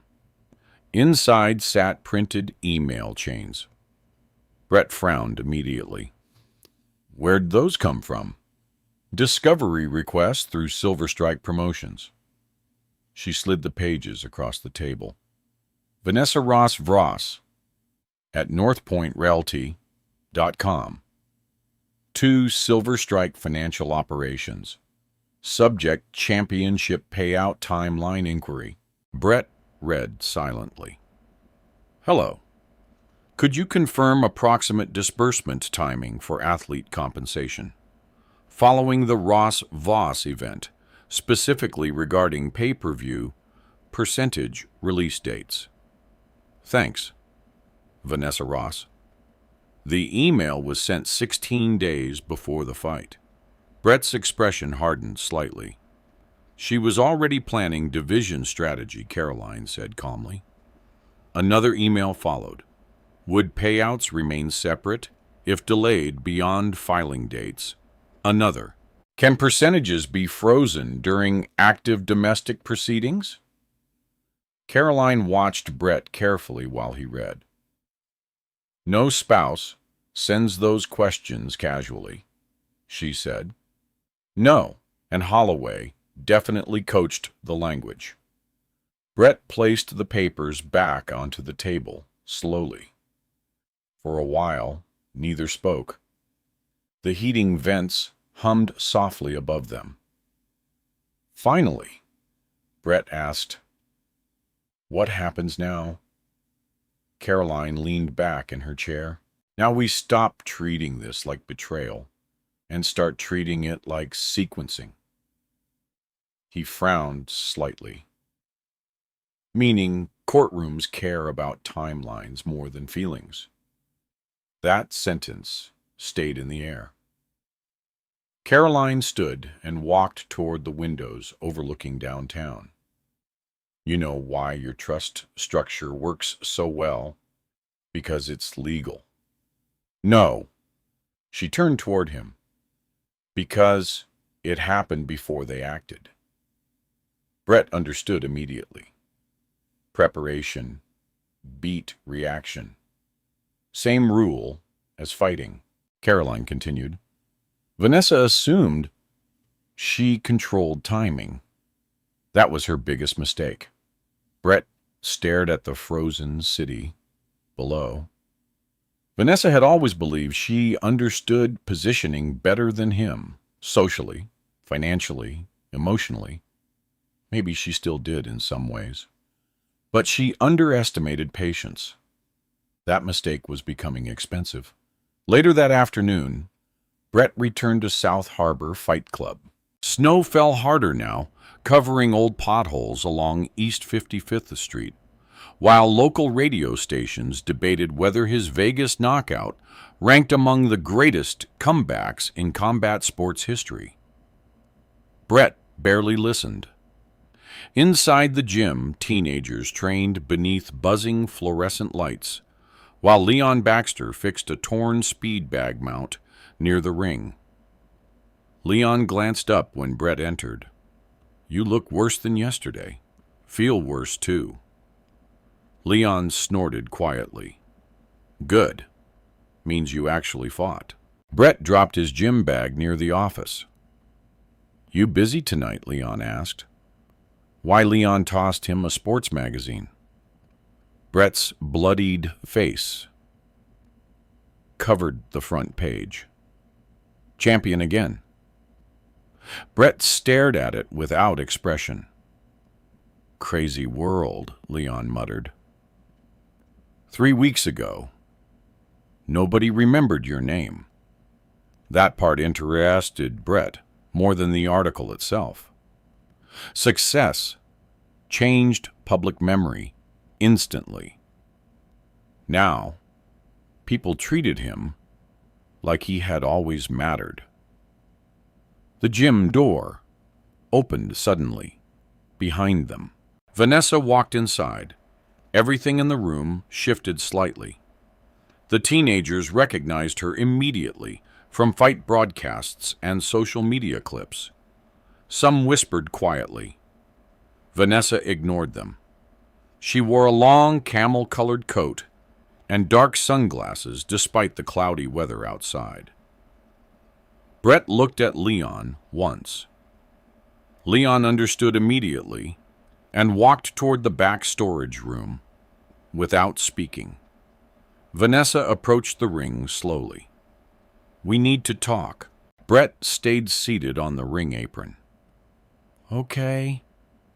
She removed the sunglasses. Her eyes looked exhausted now, not emotional, cornered.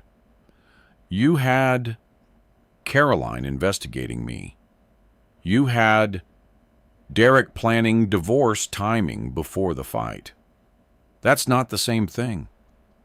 Brett said nothing. Vanessa crossed her arms tightly. Derek says Caroline's trying to build some conspiracy narrative. Is she? Vanessa hesitated. That hesitation answered enough again. The gym echoed with gloves hitting heavy bags nearby. Normal sounds. Steady sounds. Vanessa lowered her voice. You really think I married you for money? No. Then what is this? Brett looked directly at her. I think somewhere along the way, you stopped seeing me as a person and started seeing me as potential. The sentence hit harder than he intended. Vanessa looked away briefly toward the cracked mirrors along the wall. That's not fair. Maybe not. Silence settled between them. Then Vanessa asked quietly, "Are you trying to ruin me?" Brett genuinely looked surprised by the question. "No, because Derek says Caroline might come after financial misconduct claims. I didn't ask for that, but you're allowing it." Brett stood slowly, despite the pain in his ribs. "Vanessa," he said calmly, "you filed for divorce the same night I won a championship." Her jaw tightened. "You moved money before telling your wife. You started planning before telling your husband." That ended the argument instantly, because both of them knew it was true. Vanessa looked around the old gym for several seconds. The patched bags, the faded posters, the cheap fluorescent lights, places she once hated. Places Brett still protected. Finally, she spoke again, quieter this time. "You know what scares me?" Brett waited. "You don't seem hurt enough." That observation lingered between them. Maybe she expected devastation, collapse, begging. Instead, Brett simply looked tired. Because, deep down, the real heartbreak had probably happened months earlier, when he first realized she was already leaving emotionally. Vanessa picked up her sunglasses again. "Derek wants mediation next week." "Okay." She stared at him one last time, then asked carefully, "What exactly did Caroline find?" Brett held her gaze calmly. "Enough." Vanessa's face tightened immediately, and as she walked back toward the gym entrance, through the sound of gloves striking heavy bags, Brett realized something important. For the first time since Vegas, Vanessa Ross was no longer acting like someone preparing to win. She was acting like someone trying to figure out how much evidence already existed against her. Cuyahoga County Domestic Relations Court sat in a gray government building that looked exactly how divorce felt. Cold, functional, emotions stripped away and reorganized into paperwork. The hearing was scheduled for 9:30 a.m. on a Thursday morning, 3 weeks after the fight. Outside reporters already waited behind metal barricades, despite freezing wind blowing through downtown Cleveland. Satellite vans lined the curb while camera crews stamped their boots against the cold. A comeback champion. A millionaire trust dispute. A public divorce. The story had become too profitable for media to ignore. Brett Ross arrived alone in his old Ford F-150 at 8:47 a.m.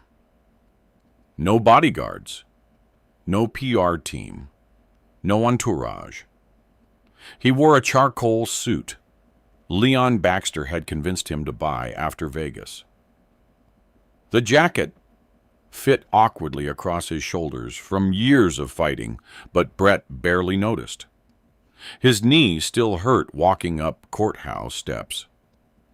Winning the championship had not magically repaired age. Inside security screening, whispers followed him immediately. That's him. The fighter. Man, he looks different in person.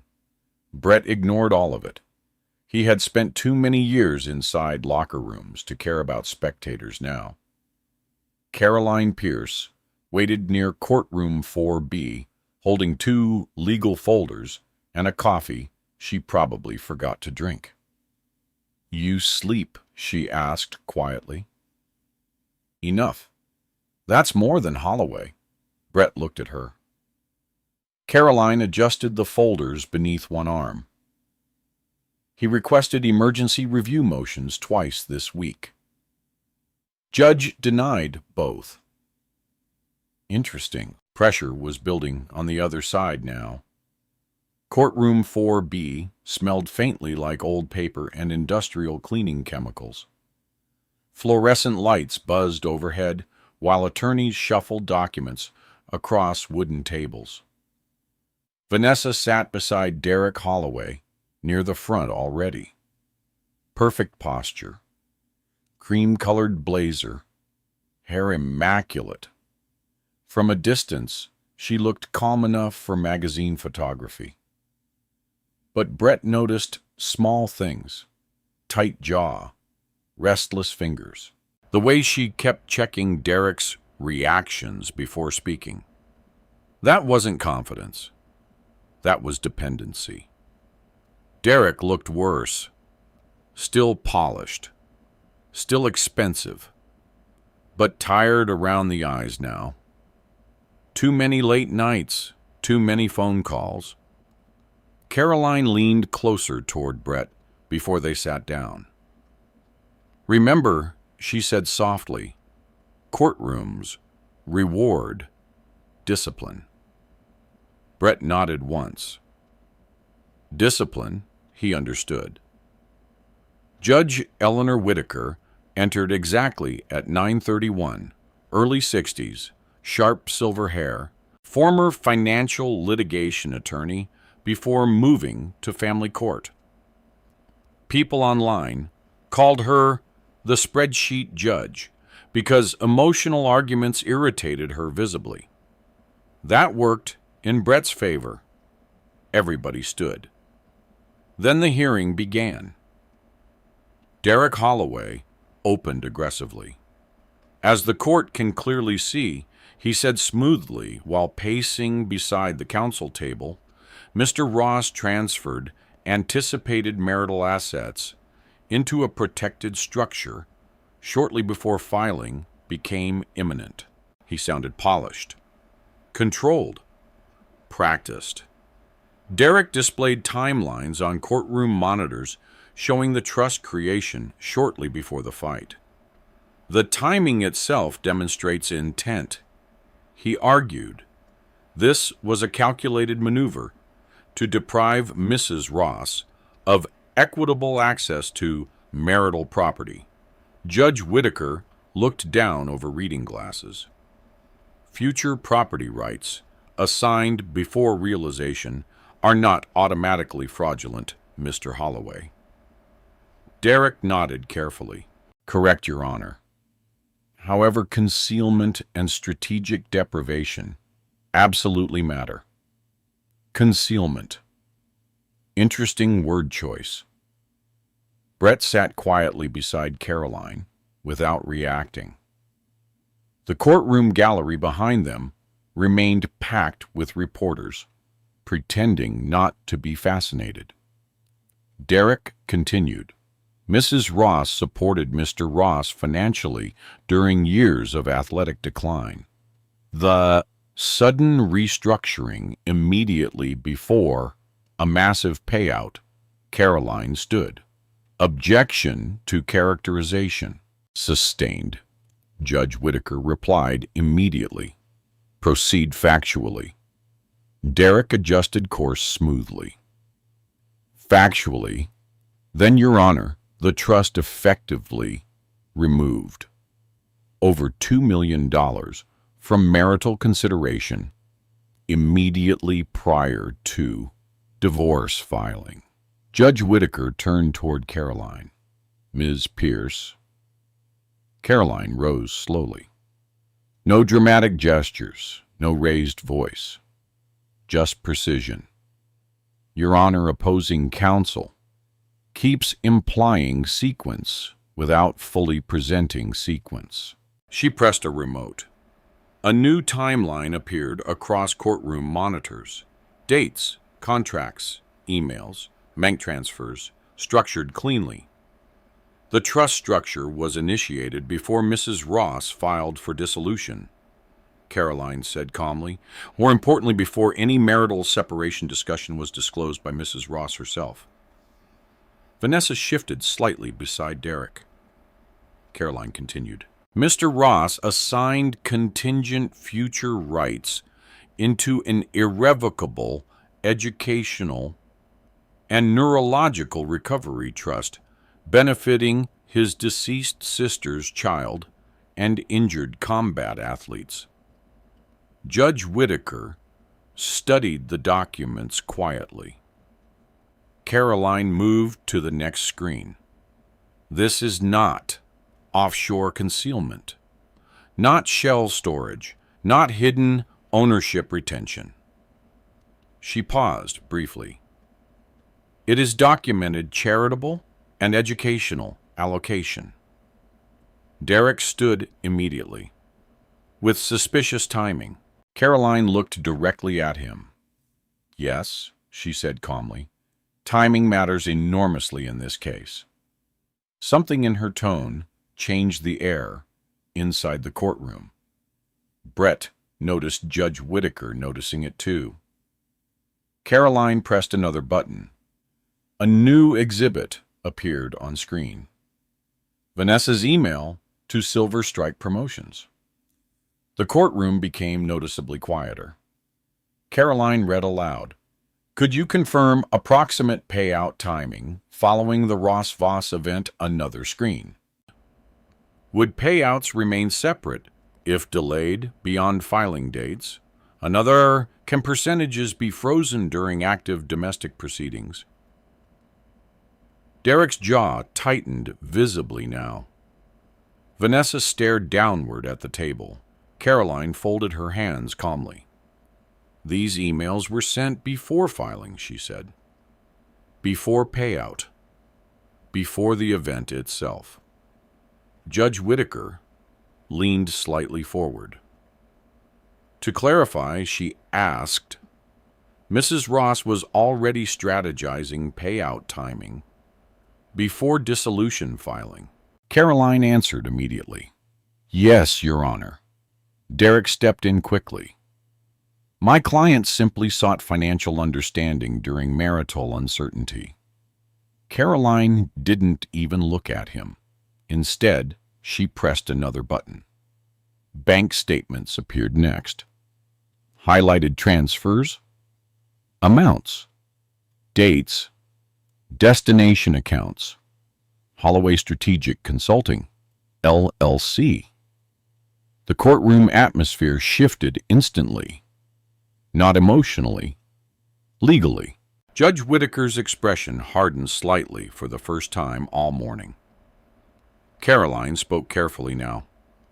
Over $48,000 transferred gradually from joint marital accounts into an LLC connected directly to Mr. Holloway's secondary business registration. Derek stood immediately. That characterization is misleading. Judge Whitaker looked directly at him. Then clarify it. For the first time, all hearing, Derek hesitated. Tiny pause. Still enough. It represented consulting retainers and strategic advisory fees, he answered finally. Before dissolution filing, the judge asked. Yes. Judge Whitaker removed her glasses slowly. That is highly unusual. The courtroom reporters started writing furiously now. Brett remained motionless beside Caroline. No satisfaction. No visible reaction. Just observation. Years inside cages had taught him something valuable. The man losing control first usually lost everything afterward. Derek attempted recovery quickly. Your Honor, none of this changes the central issue. Mr. Ross intentionally structured around equitable distribution. Caroline answered immediately. No, Mr. Ross prepared legally before Mrs. Ross executed a financially motivated filing strategy. The words landed cleanly. Financially motivated. That mattered. Vanessa finally looked toward Brett across the courtroom. He didn't look back. Instead, he stared quietly at the polished wood surface of the counsel table, while Caroline continued dismantling timelines piece by piece. No theatrics, just records, emails, dates, transfers. Truth organized professionally. Judge Whitaker reviewed documents silently for nearly 2 minutes afterward. The courtroom remained completely still, except for keyboard clicking from reporters. Finally, the judge spoke. "I am not prepared to invalidate the trust structure at this stage." Vanessa's face lost color instantly. Derek remained expressionless somehow, though the muscles in his jaw tightened visibly. Judge Whitaker continued. "However, I am deeply concerned regarding pre-filing financial coordination and undisclosed transfer patterns involving counsel-connected entities." Now the courtroom felt dangerous, because family court judges rarely used language like that casually. Derek stood carefully. "Your Honor." No, Judge Whitaker interrupted sharply. "I want full accounting records regarding Holloway Strategic Consulting, LLC, within 10 business days." Silence. Complete silence. Then the judge looked toward Vanessa directly.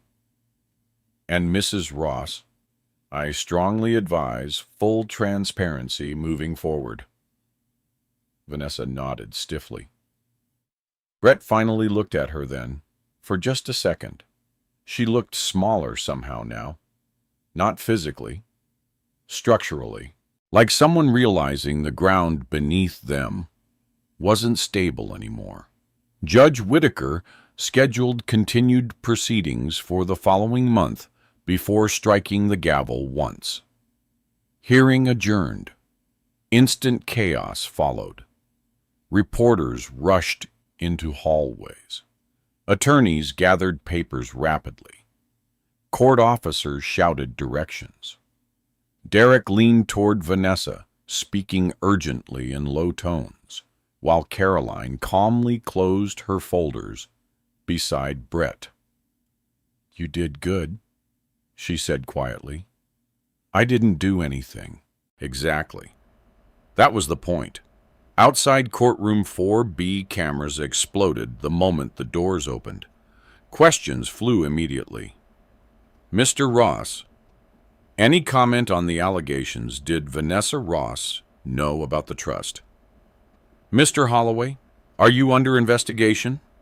Brett ignored everything while walking steadily beside Caroline toward the courthouse exit. Behind him, reporters surrounded Derek and Vanessa aggressively now. And for the first time since this entire war began, the public story was no longer about the fighter who protected his money. It was becoming about the people who may have planned to take it. 3 days after the hearing, the story turned against Vanessa Ross completely. Not loudly, quietly. That was worse. Public opinion shifted the same way cracks spread through ice on Lake Erie. Oh, wow at first. Then suddenly, impossible to stop. Sports blogs that once framed Brett Ross as a fighter, hiding money, started publishing different headlines. Did Vanessa Ross plan divorce? Around $1 million payout. Questions emerge about attorney-linked LLC. Timeline complicates claims against champion fighter. None of the articles accused Vanessa directly. They didn't need to. Questions alone damaged reputations when wealthy people relied on image for business. Vanessa's luxury real estate page stopped posting completely. Comments disappeared, listings quietly transferred to other agents at North Point Realty. Brett noticed all of it without searching intentionally. People kept sending links, gym members, former fighters, even strangers online. Brett ignored most of them. At South Harbor Fight Club, life remained stubbornly ordinary. Teenagers still missed combinations. The heavy bags still needed repair. The roof still leaked when snow melted too quickly. That normalcy grounded him. One morning before sunrise, Brett stood alone inside the empty gym, wrapping his hands slowly, while snow tapped against the front windows. The building smelled like dust leather and old sweat. His phone vibrated across the ring apron. Caroline Pierce.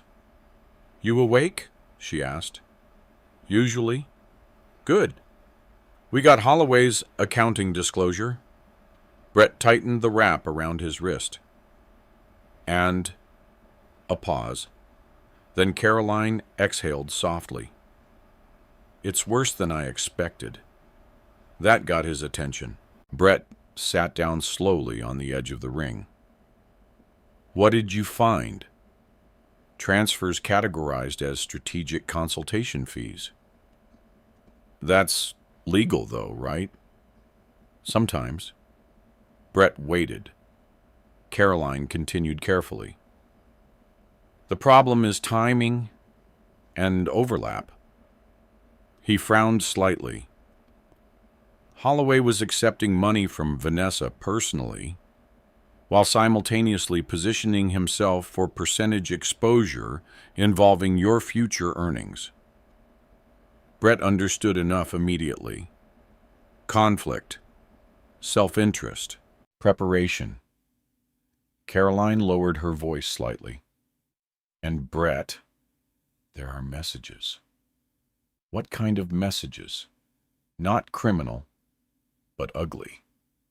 An hour later, Brett sat inside Caroline's conference room again while she slid printed email chains across the table. Some came from Vanessa, others from Derek Holloway, all dated months before the fight. Brett read silently. If Ross wins this thing, timing becomes critical. Another month's payout clears. We file immediately. Another. He's emotionally predictable. Quiet men usually are. Brett stared at that sentence longer than the others. Emotionally predictable. Interesting. Because they had misunderstood silence entirely. Caroline watched him carefully. "You okay?" "Yeah." "You don't seem surprised." Brett leaned back in the chair. "I think I stopped being surprised a while ago." Outside the windows downtown, Cleveland disappeared beneath thick snowfall. Caroline folded her arms. "You know what saves you here?" Brett looked at her. "You never reacted." That mattered more than people realized. No threatening texts, no public rants, no reckless financial withdrawals. Just documentation, discipline, preparation. Courtrooms trusted restraint more than outrage. Caroline pointed toward the emails again. Vanessa and Holloway built this around emotional assumptions. They thought you'd panic after the filing. Brett almost smiled faintly. They thought I'd fight emotionally. Exactly. But Brett understood fighting better than either of them. The first person swinging wildly usually lost. Later that afternoon, Brett visited Ethan Cole in Akron for the first time in nearly 2 months. The teenager lived with Rachel's older friend Denise Harper in a modest duplex near Firestone Park. Basketball shoes hung beside the front door. Laundry baskets crowded the hallway. Real life. Ethan opened the door, wearing an oversized Ohio State hoodie. "You look old on TV," the teenager said immediately. Brett laughed quietly. "I am old." Ethan stepped aside, smiling. News coverage of the Vegas knockout played constantly on sports channels lately. Even high school kids treated Brett differently now. That still felt strange. Denise served coffee in mismatched mugs, while Brett sat at the kitchen table reviewing Ethan's college prep paperwork. Grades looked strong. Scholarship, opportunities too. "You really setting up college money for him?" Denise asked quietly. After Ethan left the room, Brett nodded once. He deserves stability. Denise studied him carefully. "You know, most people wouldn't do that after suddenly becoming rich." Brett looked down at the paperwork. Most people probably weren't there when Rachel died. Silence settled briefly. The opioid overdose still existed like a permanent bruise inside him. Not visible, always present. Before leaving, Brett handed Ethan a pair of signed fight gloves from Vegas. The teenager stared at them like they were gold. "You keeping the belt at your house?" Ethan asked. "No." "Why?" Brett shrugged slightly. "Belts make people weird." Ethan laughed without fully understanding. That was probably good. Driving back toward Cleveland that evening, Brett realized something slowly. The trust had never really been about money. It had been about direction, keeping resources away from destruction, towards something useful instead. His phone rang through the truck speakers. "Leon Baxter. You watching Channel 5? Leon asked immediately. "No, you should." Brett turned on sports radio instead. The anchor sounded energized. "New developments tonight in the Brett Ross divorce dispute as attorney. Derek Holloway faces growing scrutiny regarding consulting payments connected to pre-filing financial strategy." Brett changed lanes quietly on the highway. The anchor continued. "Sources close to the case suggest additional documentation may emerge during next month's proceedings." Leon spoke again over Bluetooth. "Whole city's talking about this now." Brett stared through snowy traffic ahead. "I never wanted public drama. Too late for that." True. By the time Brett arrived home in Westlake, reporters already waited outside the neighborhood entrance again. Camera lights reflected against falling snow, while journalists tried shouting questions through rolled-up windows. Brett drove past them without slowing. Inside the house, silence greeted him immediately. Vanessa sat alone in the living room without television or music playing, just darkness and the soft glow from a floor lamp near the couch. She looked exhausted now, not glamorous anymore, not composed. The public pressure had started wearing through the image carefully built over years. Brett removed his coat slowly. Vanessa spoke without looking up. "Derek's withdrawing." Brett stopped. "What?" She laughed bitterly under her breath. "Conflict concerns. Reputation management. Whatever phrase lawyers use when things become inconvenient. Interesting. Very interesting." Brett sat across from her quietly. Vanessa finally looked at him. "You happy?" "No, really." "Yeah." She studied his face carefully, like she genuinely wanted to find satisfaction there. She didn't, because Brett wasn't enjoying this. That confused her more than anger ever had. Vanessa rubbed tired eyes. "You know what's crazy," she whispered. "A month ago, everyone thought you were a failure." Brett said nothing. "Now they treat you like some wise hero because you stayed calm." Outside, snow blew hard against the windows. Finally, Brett answered quietly. "I stayed calm because I saw it coming." That sentence hit her harder than accusations would have. Vanessa looked down at her hands for several seconds, then asked softly, "When did you stop loving me?" Brett leaned back slowly. The question deserved honesty.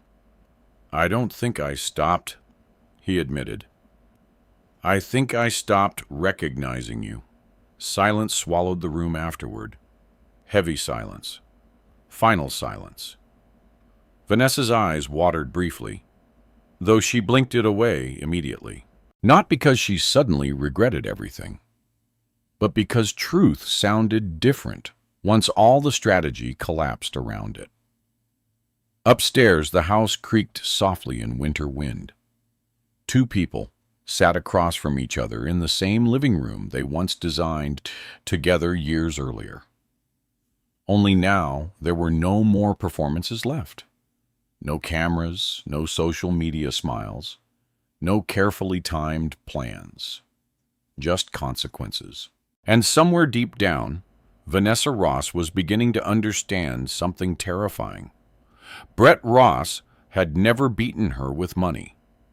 He beat her by staying patient longer than she stayed honest.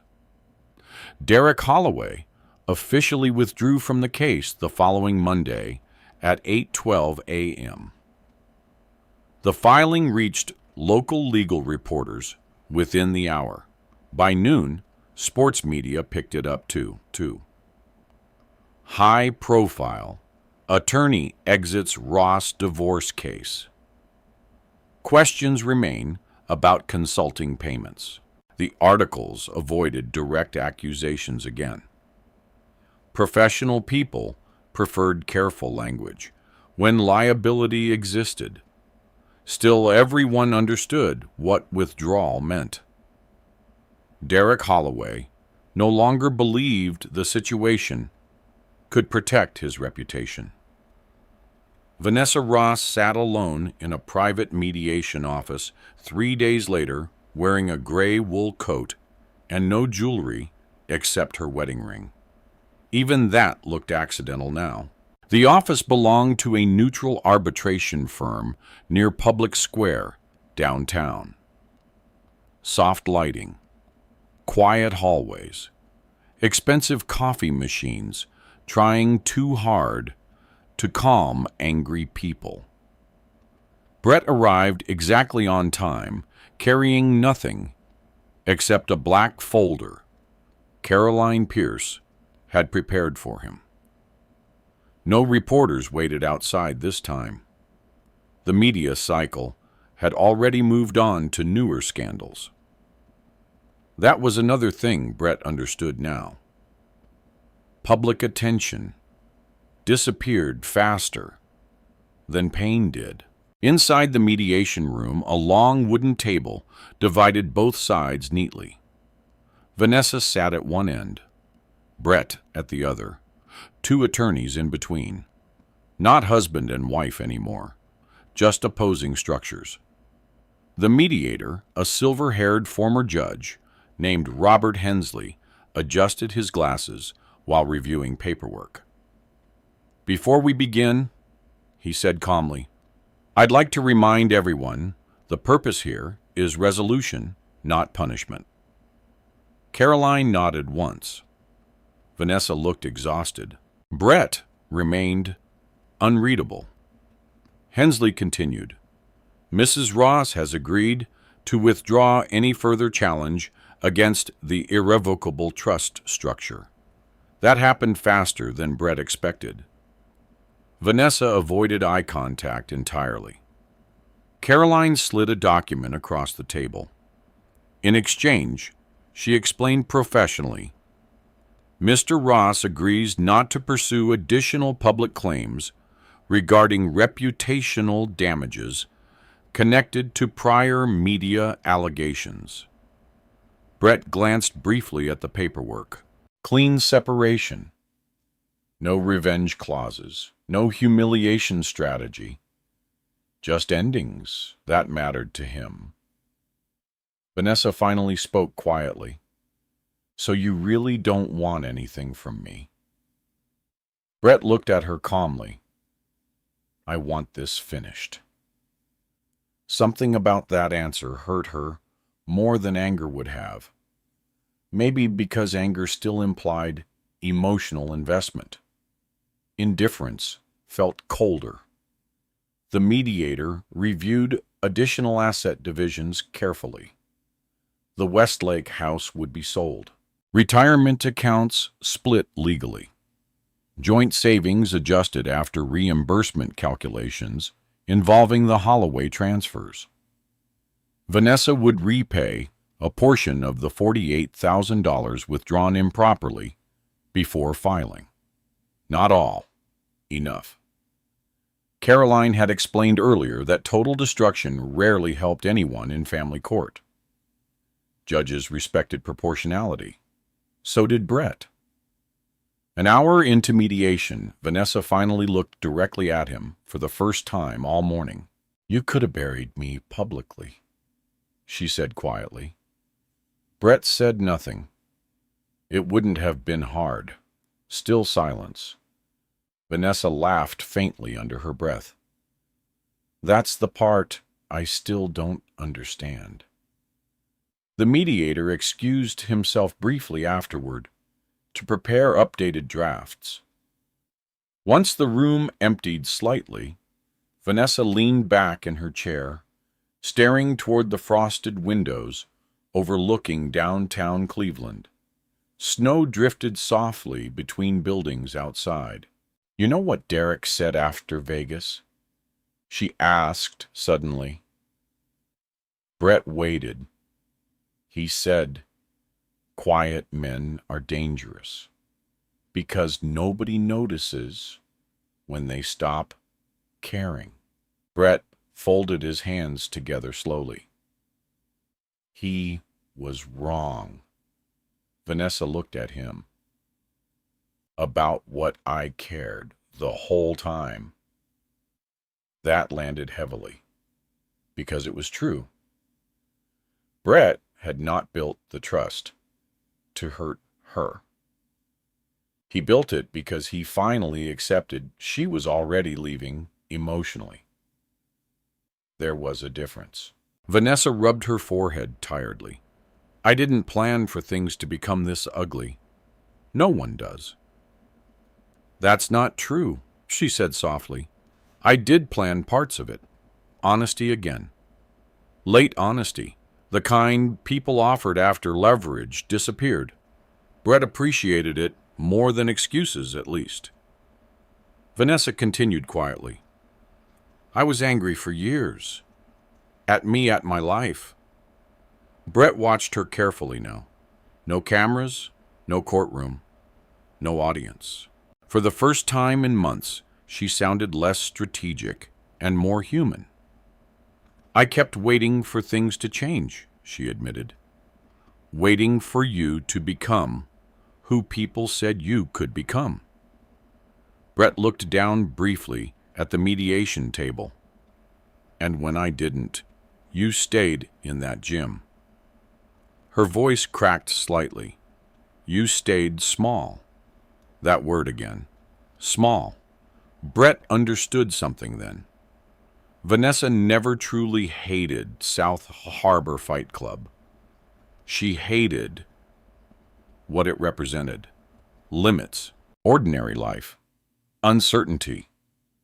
Meanwhile, she spent years building herself toward wealthier rooms, richer clients, larger possibilities. Eventually, Brett stopped fitting the future she imagined. The problem was, she waited until success finally arrived before leaving. Timing exposed motives. Vanessa stared toward the snow outside.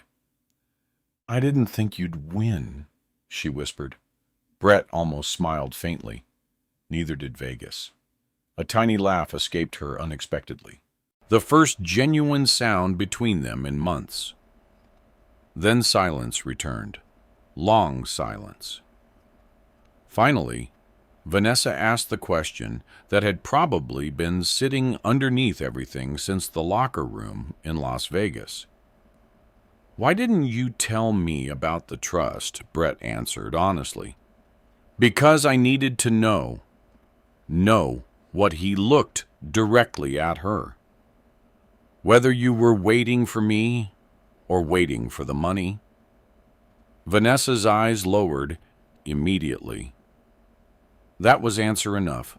The mediator returned shortly afterward, carrying revised settlement drafts. Everyone signed carefully, page after page. 12 years of marriage reduced into organized legal language and signatures. No screaming, no dramatic collapse, just paperwork. That somehow felt sadder.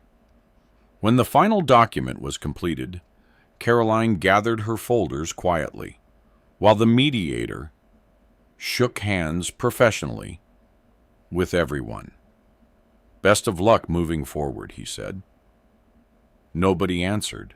Outside the mediation office downtown, Cleveland looked gray beneath heavy afternoon snow. Vanessa stood near the elevators while Brett waited several feet away, beside the hallway windows. Neither moved for a while. Finally, Vanessa spoke again without turning toward him. Do you hate me? Brett considered the question seriously. No, you should. Maybe. She nodded faintly. Another long silence followed. Then Vanessa finally turned toward him fully. Without the courtroom posture, without the polished real estate smile, without performance, just tired. You know what the worst part is? She asked quietly. Brett waited. You were probably the only person in my life who actually loved me before you became useful. The elevator doors opened softly beside them.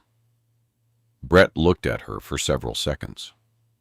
There were 100 cruel things he could have said then. About Derek, about timing, about greed, about betrayal.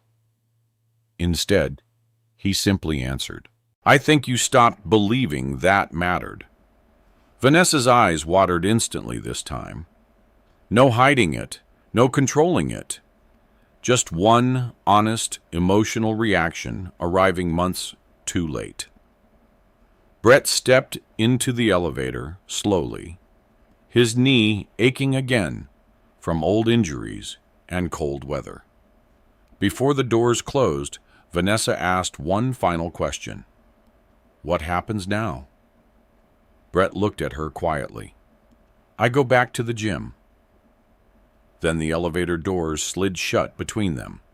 No dramatic ending, no revenge speech, just distance, finally becoming official. As the elevator descended toward the parking garage, Brett stared at his reflection in the brushed steel walls. Bruised knuckles, scar above the eyebrow, gray beginning in his beard, the face of a man Cleveland once forgot. Somewhere above him, Vanessa Ross still stood alone in the hallway watching elevator numbers disappear downward.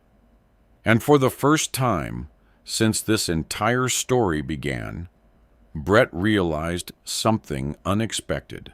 Winning the championship had changed his finances. But surviving the divorce without becoming cruel had changed something far more important. It proved he was still the man he thought he was. Spring arrived slowly in Cleveland. Dirty snow melted into gray slush first. Then rain washed the streets clean. Then almost overnight, small patches of green appeared along sidewalks, and vacant lots across the east side. South Harbor Fight Club changed too. Not dramatically. Brett Ross refused dramatic things now. But quietly, piece by piece, the gym started breathing differently. New heavy bags replaced the cracked ones, patched with duct tape for years. Fresh mats covered the warped flooring near the back wall. The leaking section of ceiling above the ring finally got repaired after the first insurance payment from the Vegas fight cleared through the trust-approved operating allocation. Leon Baxter stared at the renovations one morning while sipping burnt coffee from a paper cup. "This place looks respectable," now he muttered. Brett tightened hand wraps near the ring. "Still smells the same." "Yeah," Leon grunted. "That's the important part." The gym remained full of the same people. Construction workers before sunrise, teenagers after school, former addicts trying to stay disciplined one more week, single mothers dropping kids off because South Harbor felt safer than the streets outside. Money improved the building, not the mission. That mattered to Brett. A local newspaper ran a feature in April titled "Champion Invests in Cleveland Youth Boxing Program." Photographs showed Brett standing beside a group of kids holding borrowed gloves while sunlight streamed through old front windows. He hated the article, mostly because people suddenly treated ordinary decency like heroic behavior once money entered the story. Still, the publicity helped. Donations arrived. Community programs partnered with the gym. A local contractor volunteered to renovate the locker rooms at half cost after seeing Brett's interview on Channel 5 News. Even more surprising, college scouts began visiting because several teenagers training under Brett had become legitimate amateur prospects. One afternoon, Brett stood near the ring, watching 14-year-old Marcus Reed work combinations on focus mitts. Fast kid, natural timing. Marcus snapped a clean three-punch sequence before grinning proudly. "You see that, coach? Your left hook still drops too low," Brett answered calmly. Marcus sighed dramatically. "You never let people enjoy things." Brett almost smiled. Defense first. Across the gym, Ethan Cole sat at the front desk finishing scholarship paperwork for Ohio State University. The kid had grown taller recently, more confident.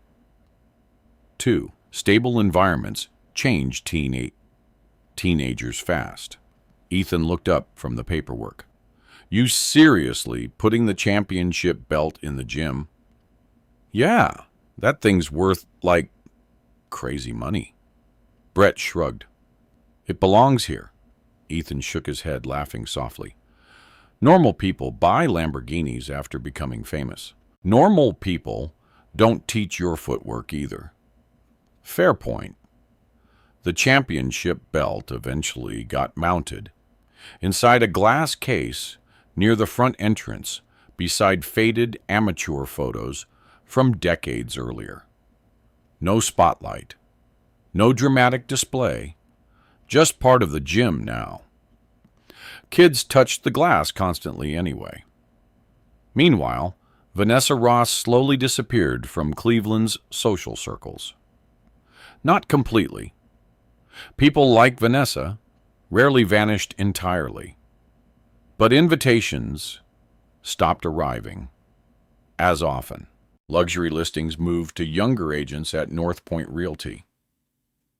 Photos disappeared from her social media page one by one until only neutral business content remained. The city moved on quietly. That was another truth Brett understood now. Scandals felt permanent while happening. Then people found newer distractions. One rainy Thursday evening in May, Brett locked the gym office and stepped outside into cool air, smelling faintly of wet concrete and gasoline. His old Ford still sat parked beside the curb. Same rust round the wheel wells. Same cracked dashboard. Same engine that occasionally struggled during cold mornings. He never replaced it. The truck reminded him of who he had been before cameras and headlines complicated everything. A voice called from behind him. "Coach!" Brett turned. Marcus Reed stood in the doorway, holding gloves over one shoulder. "You ever regret it? Regret what the fight? Vegas. All that." Brett looked back toward the darkening street for a moment. Traffic lights reflected against wet pavement nearby. "No," he answered honestly. Marcus hesitated. "Even with everything that happened," after interesting question. Brett leaned against the truck, slowly. Winning just sped things up. The teenager frowned slightly. "I don't get it." Brett looked toward the gym windows glowing softly behind them. "Some things were already breaking," he explained quietly. "The fight just forced the truth out faster." Marcus thought about that seriously. Kids understood more than adults realized sometimes. "You think you'd still be married?" "If you lost," Brett answered immediately. "No." That certainty surprised even him slightly. Because it was true. Vegas hadn't destroyed the marriage. The marriage had already been collapsing long before the cage lights turned on. Winning only exposed timing. Marcus nodded slowly, then asked another question. "You miss her?" Brett stayed silent longer this time. Rain tapped softly against the truck hood. Finally he answered carefully. "I miss who I thought she was." The teenager absorbed that quietly, then glanced through the gym windows toward the championship belt mounted near the entrance. "So was winning worth it?" Brett followed his gaze. The belt reflected softly beneath fluorescent lights while young fighters trained behind it. Punches hitting heavy bags, jump ropes slapping mats, ordinary sounds, real sounds.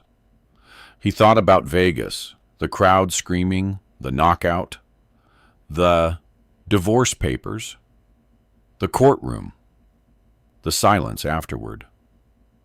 Then he thought about Ethan filling out college forms inside the office, about kids training safely instead of wandering streets at night, about waking up each morning without pretending his marriage still worked. Finally, Brett answered. "Yeah." Marcus grinned slightly. "Knew you'd say that." The teenager headed back inside the gym. Brett remained outside another few minutes watching rain fall across Cleveland streets. His phone buzzed in his pocket. A text from Caroline Pierce. "Settlement finalized. Official as of today." No celebration followed the message. No emotional release, just completion.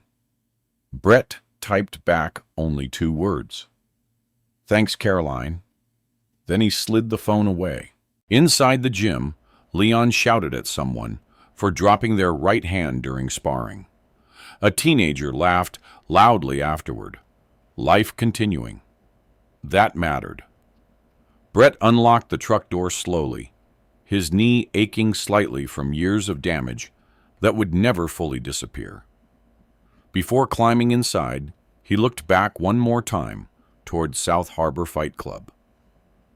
The building still wasn't impressive, still old, still rough around the edges. But now the front windows glowed warm against the rainy Cleveland evening, while kids trained safely inside under lights he almost couldn't afford years earlier. And suddenly, Brett understood something clearly. Vanessa had spent years trying to escape ordinary life.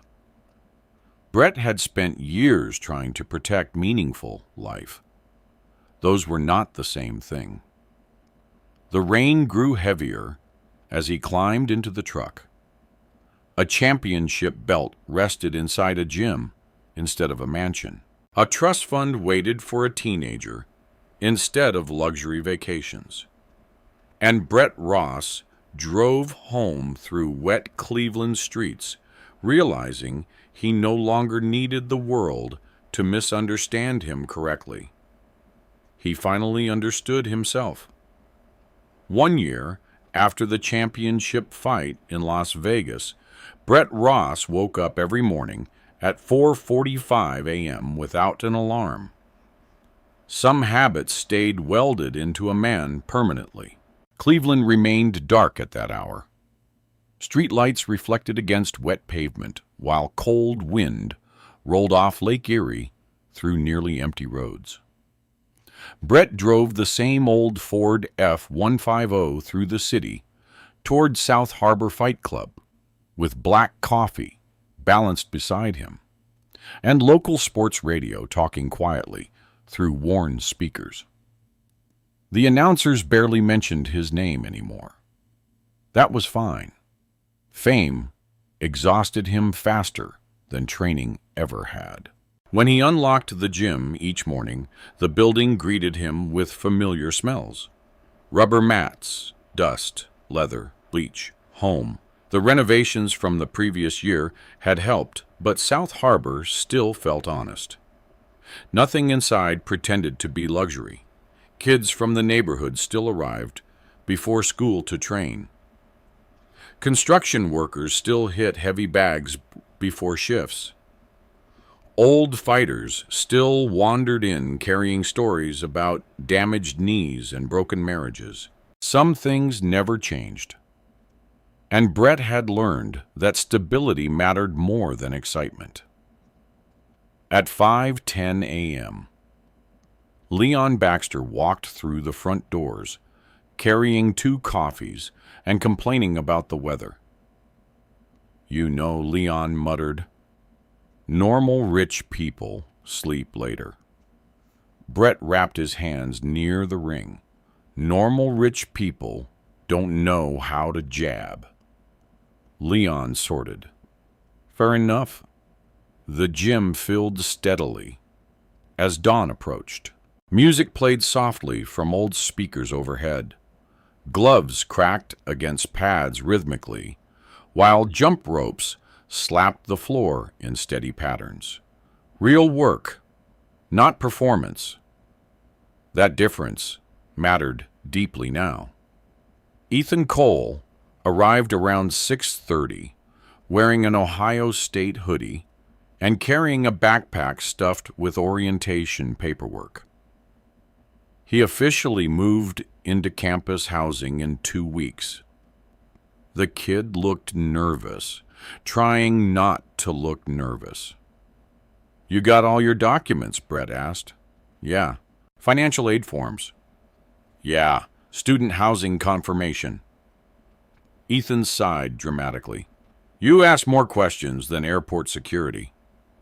Brett almost smiled. "That's because I know you." Ethan leaned against the ring ropes, watching younger fighters train. "You ever think about leaving Cleveland now?" he asked. Suddenly, Molly. Brett frowned slightly. "For what? I don't know." "Bigger gym, better weather, TV deals." Those offers had come. Las Vegas gyms, Florida training centers, even commentary work from combat sports networks. Big money, big exposure. Brett turned all of it down quietly. This place mattered. Before money showed up, he answered. Ethan nodded slowly, like he understood now. Maybe he did.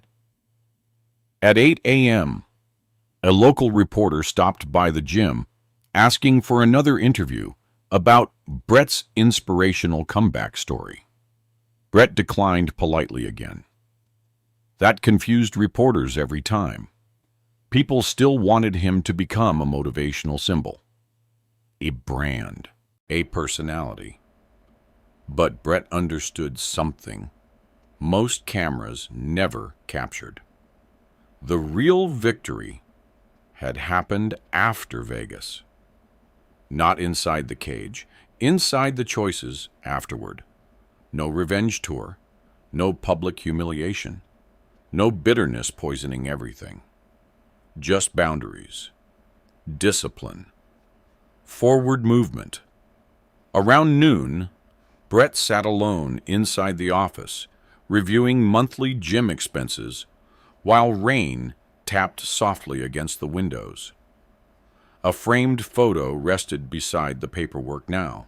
Ethan standing beside his Ohio State acceptance letter. Brett looked at it briefly before returning to numbers. The office door opened quietly. Vanessa stepped inside.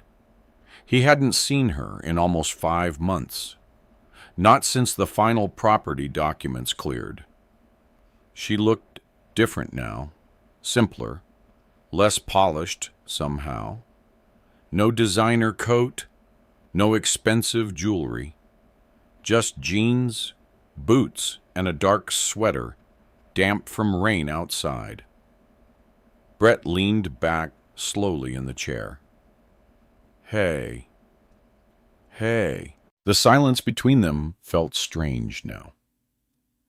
Not hostile, not intimate, just distant. Vanessa looked around the office carefully. New paint, updated equipment lists, youth program schedules pinned to the wall. The gym had become larger than either of them expected. "You really stayed," she said quietly. Brett frowned slightly. "You sound surprised." "I guess I thought success would change you." "It did." Vanessa looked at him then. How Brett considered the question honestly. "I stopped needing people to understand me." That answer stayed between them quietly. Rain continued falling outside, while heavy bags thudded rhythmically in the main gym area. Vanessa walked slowly toward the office window, overlooking the training floor. Kids moved through drills beneath fluorescent lights, while Leon shouted corrections from the ring. "It's loud in here," she murmured. "Usually." Another silence. Then Vanessa finally said the things she probably came to say. "I'm leaving Cleveland." Brett nodded once. "Where's Charlotte?" "Real estate." "Yeah." She folded her arms loosely. "There's more work there. Maybe. Or maybe fewer memories." Brett didn't ask. Vanessa looked toward the championship belt displayed near the front entrance. "You know, I hated that thing for a while." The belt. What it represented. Brett understood. Success arriving too late. Truth arriving even later. Vanessa turned toward him fully. "I owe you an apology." Brett stayed quiet. "I kept telling myself I was angry because you never became successful." She swallowed once. "But really, I think I was angry because you stayed yourself." That interested him. Vanessa continued softly. "You didn't become cynical, or fake, or obsessed with money." A faint smile touched her face, sadly. "And I think part of me resented that because I did." No defense. No manipulation, just honesty, finally arriving after everything else burned away. Brett looked down at the financial paperwork on his desk, then back at her. "We both changed." Yeah, Vanessa whispered. But only one of us liked who they became. The gym noises outside filled the silence afterward. Young fighters laughing, jump ropes moving, life continuing. Finally, Vanessa reached into her coat pocket and placed something on Brett's desk. A small brass house key. Westlake House. The final copy. The realtor closes next week, she said. Brett nodded. Then Vanessa hesitated near the doorway. You know what the strange part is? What you were happiest before any of the money? Brett thought about that carefully. Cold mornings opening the gym, training kids, driving the old truck through Cleveland snow. Simple routines, purpose. Maybe she was right. Take care of yourself, Brett, Vanessa said quietly. You too. Then she left. No dramatic ending. No final embrace. Just footsteps, fading through the gym toward the rainy street outside. Brett remained seated for a long moment, afterward staring at the brass key on his desk. Then Leon poked his head into the office. That your ex-wife? Yeah. Leon grunted. She looked sad. Brett looked toward the rain-covered windows. Probably. You okay? Brett listened to the sounds outside the office again. Gloves hitting bags, kids training, life moving. Yeah, he answered honestly. That evening, after the final class ended, Brett locked South Harbor Fight Club alone. Rain had finally stopped. The city smelled clean. Streetlights reflected against wet pavement, while distant traffic hummed softly through Cleveland neighborhoods. The championship belt still sat inside its glass case near the entrance. Not hidden, not worshipped, just present. Brett turned off the lights one by one, until only the front hallway remained glowing softly behind him. Outside, his old Ford F-15 waited beside the curb, exactly where it always had. Same truck. Same city, different man. Before climbing inside, Brett looked back through the gym windows one last time. A year ago, the world thought he was a failed fighter surviving on borrowed time. Then people thought he became important because he won money. But standing there, beneath the quiet Cleveland night, Brett finally understood the truth clearly. The championship was never the victory. Keeping his character, after everything fell apart, was. Life has a strange way of revealing people when money, pressure, and opportunity arrive at the same time. Some people become louder. Some become colder. And some simply become more honest about who they already were. Brett Ross never won because he was richer, smarter, or more ruthless than everyone around him. He won because he stayed patient long enough to see the truth clearly before reacting emotionally. A lot of people watching this story probably know what it feels like to be underestimated.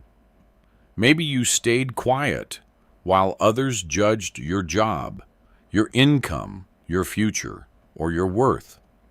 Maybe someone only valued you when success finally arrived. And maybe the hardest lesson is realizing that betrayal usually starts long before the moment it becomes visible. So, I want to ask you something. Have you ever stayed calm while someone underestimated you and later realized you saw the truth before they did? If this story stayed with you, subscribe to the channel. Tomorrow's story is about a man who was thrown out of his own company meeting before the board discovered he still owned the building.